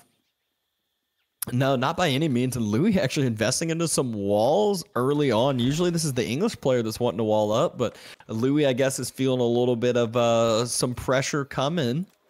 The hard part with Marine Lord and with the English is when you move up with your army, it feels so bad sometimes because it's hard to get reinforcements on cliffside. You kind of have to go around in weird ways, and your army's so immobile. If you get caught out and lose that English mass, it just feels like it's so hard to catch back up from there, especially against the Mali opponent. Yeah, that's a big issue that you have when your army is so slow. 1.12 tiles per second of movement speed on those longbows means that they're very easy to get caught out. Right now, Louis, he's still investing a lot into those javelin throws, is able to keep even numbers with longbows out from Marine Lord. And the walls are definitely going to secure his flanks there. Right now, at the moment, Louis is in a really, really great position. I'm not sure how many cattle he's got yet, though. He definitely needs to start investing a lot into cattle if he wants to scale his food economy properly here. Marine Lord's actually going for siege engineering. Is he going to be the one to try to drop some rams and focus in on the Saharan trade network, the pit mine, the houses around it? Looks like it. Yeah, siege engineering, there's no real other purpose for it. I could see Louis potentially transitioning into sofas here to be able to deal with that. Because sofas not just deal well against the rams, but also are very good against the men-at-arms that are still out there. Yeah, and, you know, won't complain about them against the longbow mass either. Kind of trade well into everything that Marine Lord has out and about. First ram is going to move out now. And with the outpost here, it's going to be a little bit tough for Louis to be able to deny that ram. Javelin throwers are going to be able to do some damage to it. The ram's health, it's not what it used to be. Yeah, they're kind of tickling it, throwing their toothpicks against it, and it does end up adding up. Second ram has been built for Marine Lord. By the time the second ram finishes, the first ram it's at about 3/4 health, getting closer to half now. And the pit mine looks like it is gonna fall. Villager on the front side needs to be careful. Jumps inside the Saharan trade network. Once again, starts to repair. And yeah, the longbows aren't able to do too much here against the javelin throwers. But the pit mine will get taken down, and now the rams, they're out and about. And Marine Lord might actually be in a position here to start sieging against the blacksmith. Yeah, I mean, this is where Marine Lord's just playing that range of the longbow so well. Every time the rams, you know, step up and the jabs try to attack the rams, longbow step up. But finally, Louis is able to take a couple good throws onto the longbow mass. Villagers get pulled to start burning some of that front side ram, and the men-at-arms, they're happy to at least be able to get some attacks on in, but should get cleaned up pretty quickly. Yeah, and most of the force from Marine Lord actually just get cleaned up pretty much completely. It's not like he's banking resource behind this to be able to go up to Castle Age. He's got 4 villagers on gold. He's getting blacksmith upgrades.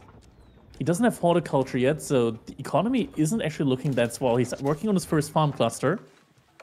Do we see any sofas yet? No sofas out from Louis. Instead, he's working on his own ram. And Getting a lot of cattle out now. Yeah, Marine Lord's making that farm transition, 2 full sets of farms, so he will be able to nonstop continue to produce military here in just a second. Looks like making the transition over to some men-at-arms, but Louis, Marine Lord's given time for Louis to be able to chill. He's got his own ram, like we said. There's only longbows, so good luck dealing with that ram efficiently. Just like we saw the javelins with their toothpicks, the longbows are going to be doing the same, except this allows the javelins to step up.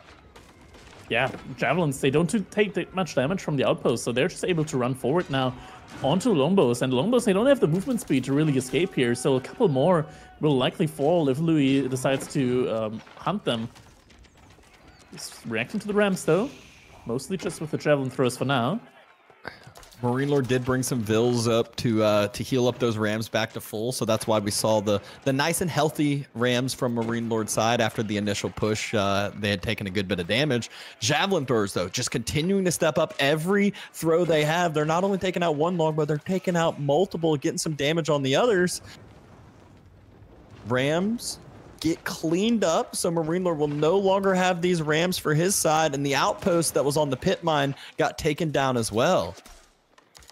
So Louis, buying himself some breathing room, is now making a lot of cattle. Farm economy, or rather food economy, should be looking good for him now. Marine Lord, though, behind this, he's got a lot of food in bank now. He's sending more and more villagers out to gold now. So Castle Age timing might be coming in here from him.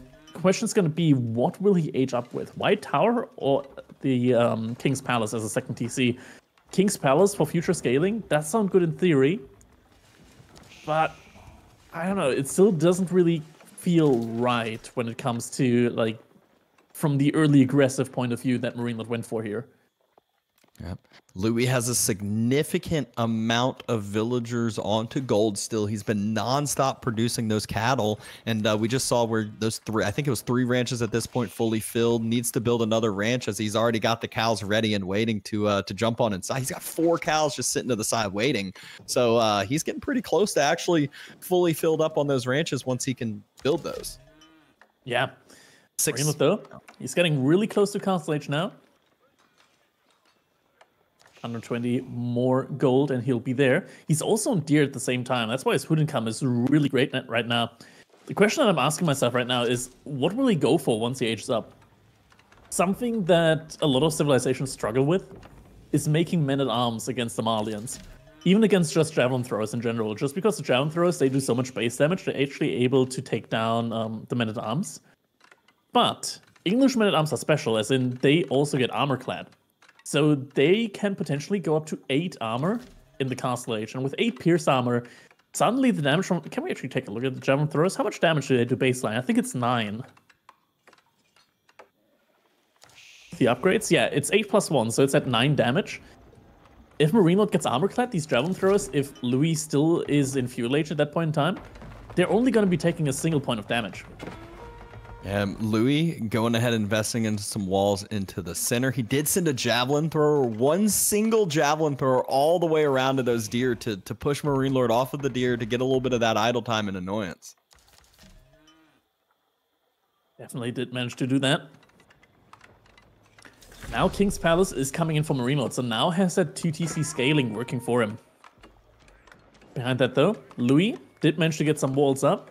With only 7 men-at-arms, without the upgrades, it's going to be tough for Marine Lord to immediately pressure that. Yeah, I mean, this is where he'll have to burn down those walls, just like Louis attempted to burn down the walls with his Japan timing push earlier. Javelin thrower, not quite the pathing you want. I think Louis used that all-military hotkey, but the Grand Fulani Corral is on its way, and it was not too much later than Marine Lord's, which will allow this food economy on Louis' side to immediately go through the roof. This is where he gets so much extra tempo. Yes, Marine Lord's going to start producing more villagers over the... Oh my gosh. Oh, okay. Yeah, that hurts. Okay, he's going to have to reposition a couple of these cattle here. He's eating from a bunch of them. It's not the worst. He still has room behind that. But he's prepping 4 stables right now. At least it's not a Farimba garrison next to the cattle ranches, so could be worse. I have seen that a few times beforehand, so it is definitely recently.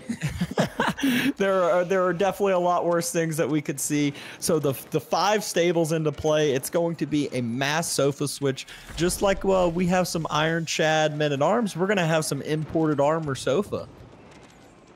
Yeah, and with the imported armor, the sofa's already do bonus damage to infantry.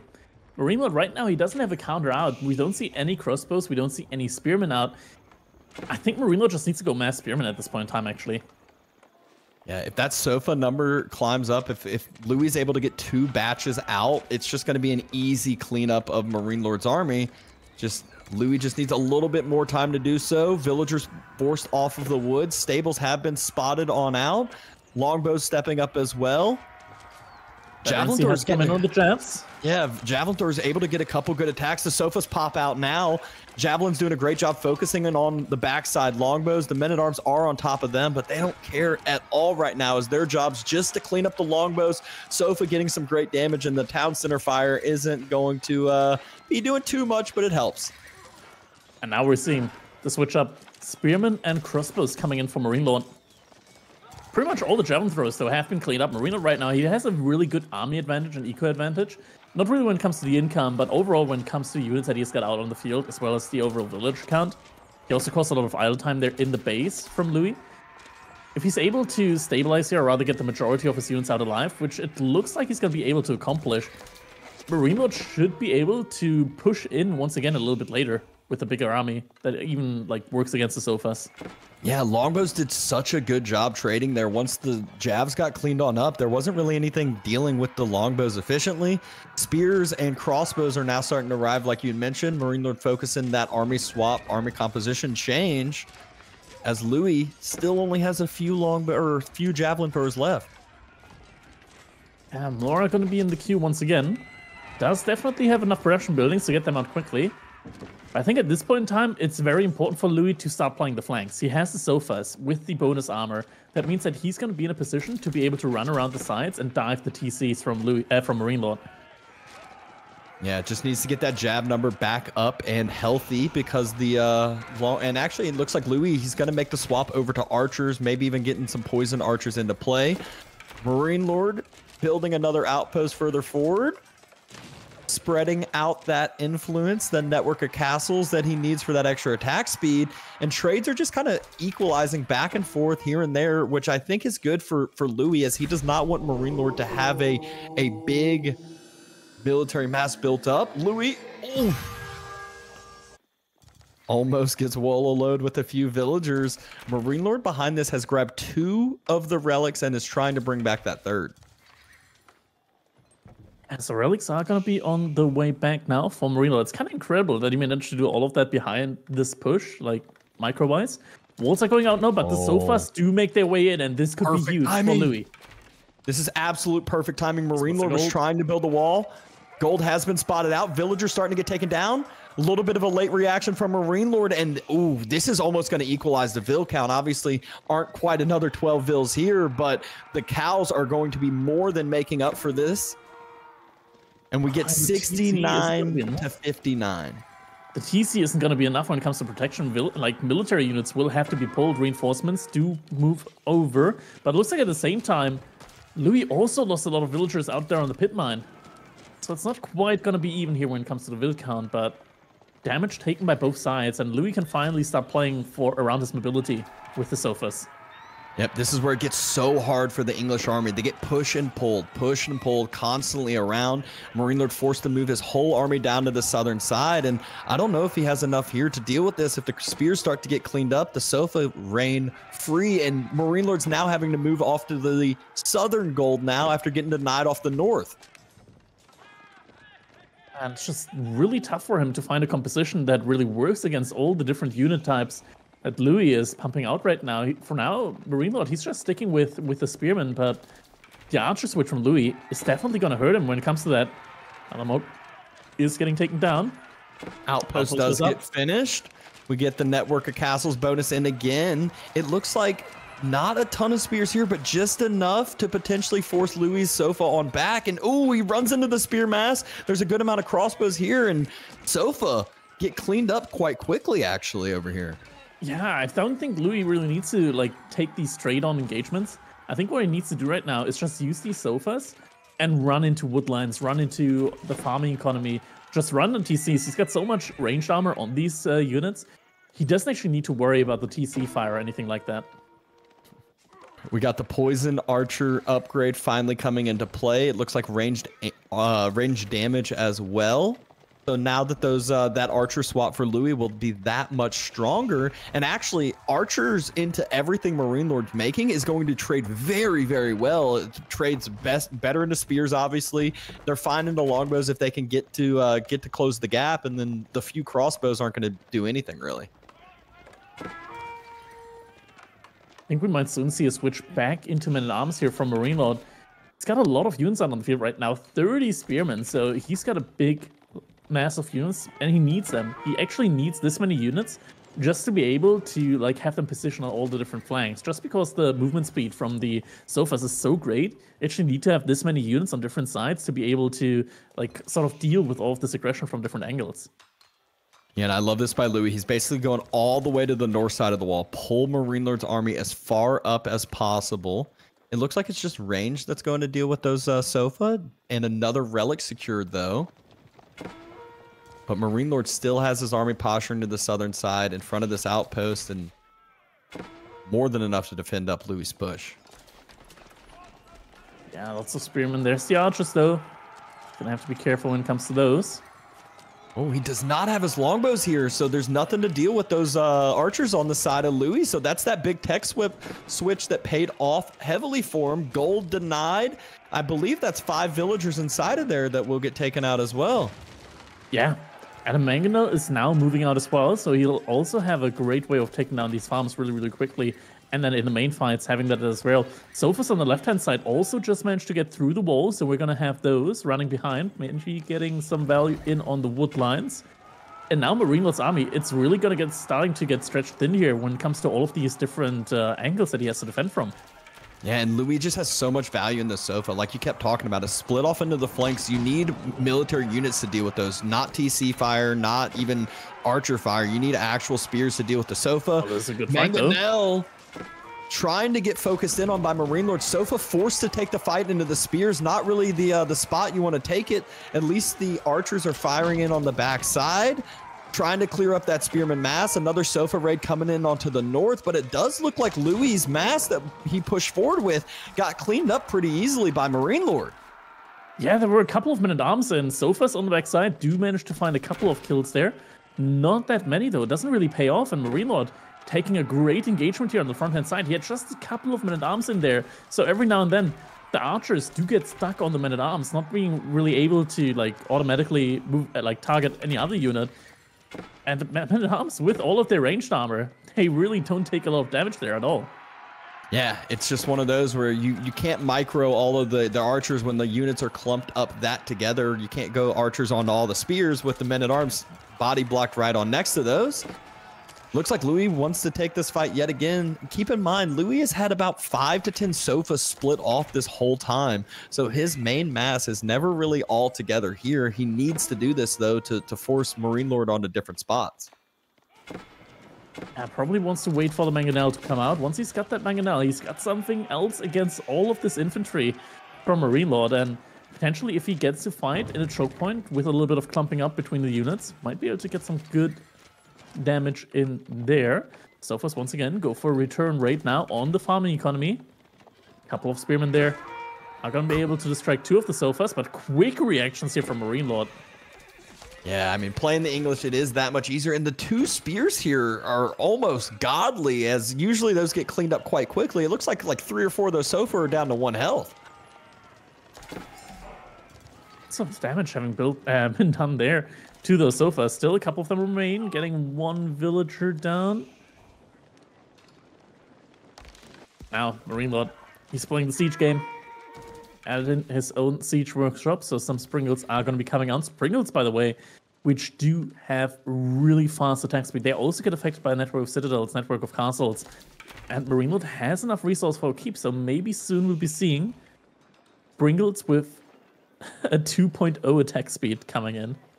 Yeah, and I mean, I feel like, you know, where would you want to end up dropping that keep if Marine Lord's able to get that up on the central sacred site? It's just such a solid positioning point for him to not only attack, but also just stream units through. But instead, it's actually a little bit more aggressive than even that. It's nearer to the production. It's nearer to one of those pit mines. And Marine Lord, he's got a big army mass to be able to defend this on up. Mangonel setting up. Springald attacks once. One decent fire on in. Mangonel, though, it's going to be one more shot, and it gets taken down before Louis is able to react. So a big win there to start the fight for Marine Lord. Spear still on that front side. Archers trying to kite on back, and the longbows just untouched on the back side, although a lot of the attacks hit the range. Yeah, and Louis is forfeiting that side now. Right now, his gold income actually doesn't really look too hot. 360 gold per minute.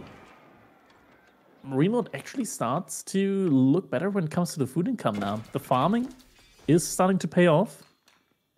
Looks like Louis just started setting villagers down there. And Marine Lord already has enough stolen for another keep. Yeah, that's such a vulnerable location to be on as far as that gold goes for Louis, but he has to do it. He's moving on to the gold in the north. Those are the last couple mines that he can really go to.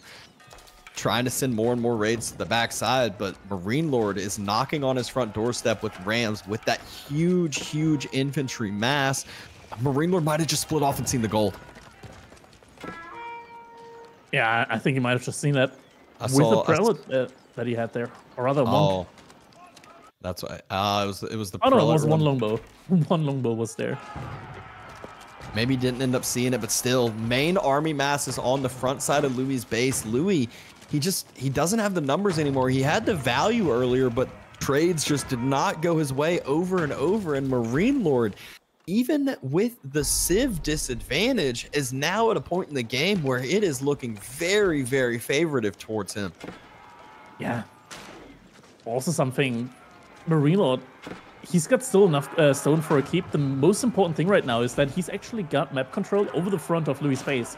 Should this game go to Imperial Age, if Louis gets a Berkshire Palace, if Marine Lord gets a Berkshire Palace, like in the base of Louis, it's gonna be so tough to get that out there. Now fight is happening. Sofa's actually on the longbows. Yeah, really good engagement. Musafati warriors in there as well. This one looks good for Louis.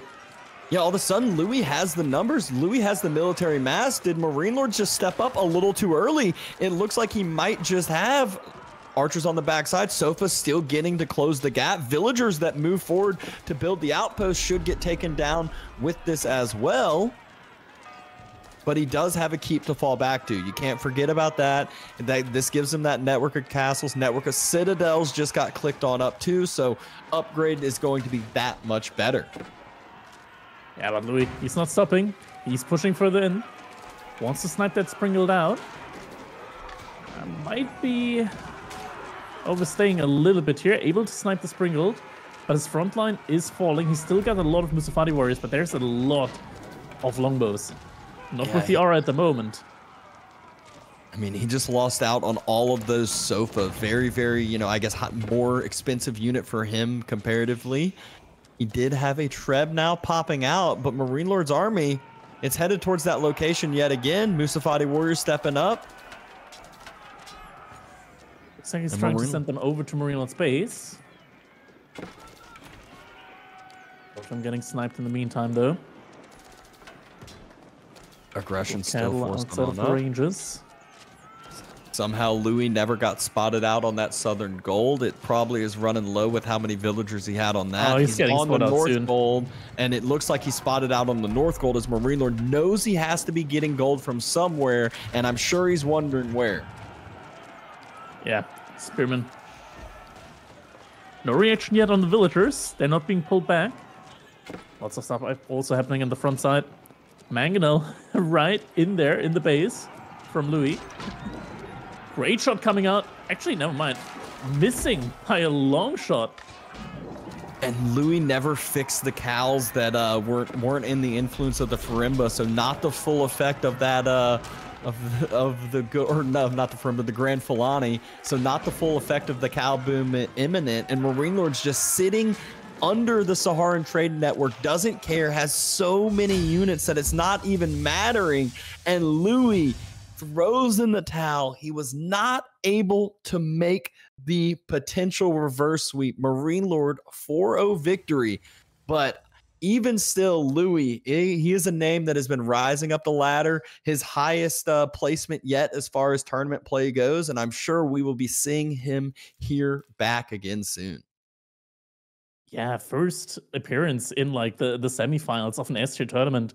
Really well played by him, getting here so far. But Marine Lord 4-0, clean fashion. I gotta say, Marine Lord, he looks in top shape at the moment. Absolutely top shape.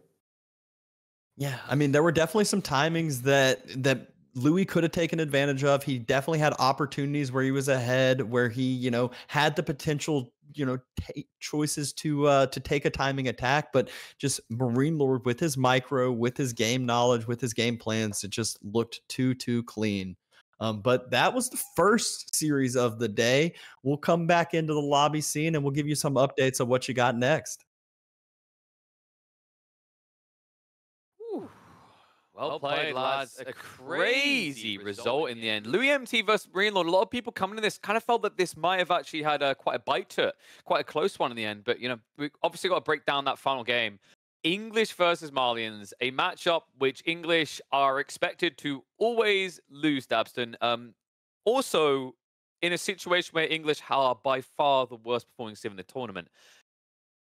I don't know if that is just praise to Marine Lord's skill or if that's something off of Louis, but this feels like a result that typically shouldn't be happening. Yeah, I mean, it was one where we kind of were talking about it ahead of time with the matchup, with the map as well, and we were like, well, what is his game plan? And sure enough, we saw it right off the bat, right when the scene transitioned. We already saw the barracks was finished. We saw the men at arms were headed on across. And usually when we see the men at arms rush, it's one or two, and that's about it. But Marine Lord said, no, I'm gonna send a full four. I'm gonna make sure you react to this. And it didn't feel like it did a lot of damage, but what it did do was delay Molly, and delay is the key. The Cow Boom didn't come online fast enough, and actually we saw it where there were a little bit of mistakes made with the cow setup as well. Yeah, a lot of attention drawn there, right, Kraken? It's kind of crazy to think about, right? Not only did he have that mishap with the cows, he was also quite late on getting the food text, right, when he got into that Castlage timing. The crazy part is, despite that detail, it still looked like there were signs of life with the Malians, right? Like, it kind of shows just how powerful that point in the game can be for them in Castle. Yeah, every now and then we had some really great engagements from Louis where he was actually able to like completely almost wipe the army from Marine Lord. But Marine Lord, he had a really solid economy behind that. First of all, I'm a little bit surprised actually just how great the economy was, considering that he didn't opt to start with the second TC. Instead, he waited all the way until Castlage to go for that. But the farming transition was really, really smooth. Marine Lord always pulled villagers in time whenever a raid was about to happen. So he lost very little when it comes to his own economy. Yeah, I think someone that kind of felt weird is like if you think back to game one, Dabston, it felt like Louis looked best fighting in open battlefields. Choke points were hurting him. This Yep. game felt like it needed to be the opposite. I think that critical fight on the south side of Marino's base, where Louis took more of a wider fight that allowed the Spearman to engage, felt like that was his undoing. It's kind of wild. I don't know if that's just Marine Lord being a step ahead on his strategic layout of the game, or if Louis maybe a little bit in limbo, right? Because I feel like we saw that in the first game, and in a certain way we saw it here again, where eventually, despite the good micro efforts that Kraken was mentioning, it just became a meat grinder where he was just sending countless Malians to their deaths and not necessarily getting the desirable matchup in a desirable area of the map.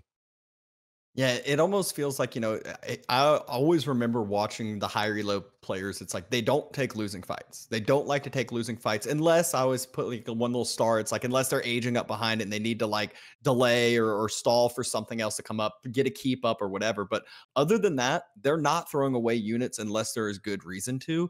But we did see a little bit of that from Louis. Some reinforcing units were coming in. He was taking trades where he was heavily outnumbered, and that's where it just kind of starts that snowball effect even further from Marine Lord. Yeah, and now looking back at the series, right, we didn't get the redraft in the end. I think I personally had a high hope, Crackety, that we were going to see a change up from Louis because I don't know if you felt like this was an outdraft, but to me, it kind of looked like Marine Lord's draft made a bit more sense since the patch. Louis was almost structured more like something we would have seen before the patch, right? Like it's almost like these changes maybe threw him off. We already highlight the HRE are looking very powerful right now. The Ottomans, which he yoinked straight away, even though he had his signature China Open, had been nerfed. They had been crippled. Does it feel like, the bigger issue here was Louis' draft fell off from the get-go? I don't think it really fell off. I think it's more like Marine Lord really just adapted perfectly to the new changes that we had there with the civilizations. Sure, the last one wasn't really an outdraft. There weren't really any changes to Malians, which was really well played by Marine Lord. And honestly, I think the Mongolian Heights game still looked really close at different points in time as well. I think Lipany was just playstyle, like the game plan idea from Louis. I believe I called it out even before the game started that I don't think he can go fast Castle Age. If he goes fast Castle Age against 2 TC Roos, the follow-up Castle Age time is just going to be too clean from Roos there. Do you think that the first game maybe just threw Louis off, Dabston? I mean, it was a very long game. It was very kind of arduous. You had one of the best civs in the game in a lot of people's eyes, going up against one of the worst. Is there maybe an element of mind games, of demoralization here for the Chinese prodigy?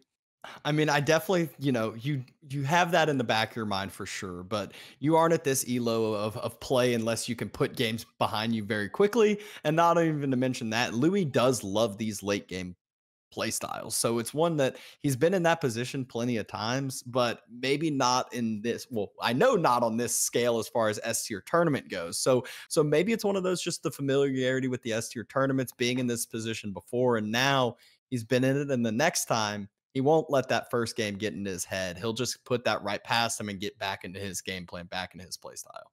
Absolutely. I mean, I think the fair takeaway here, boys, it might be a 4-0, but what we've seen out of Louis MT in this tournament seems incredibly promising for 2024. And I think we can all agree that that's something that we want to see for Asia, right? With obviously Leenox stepping away from the game.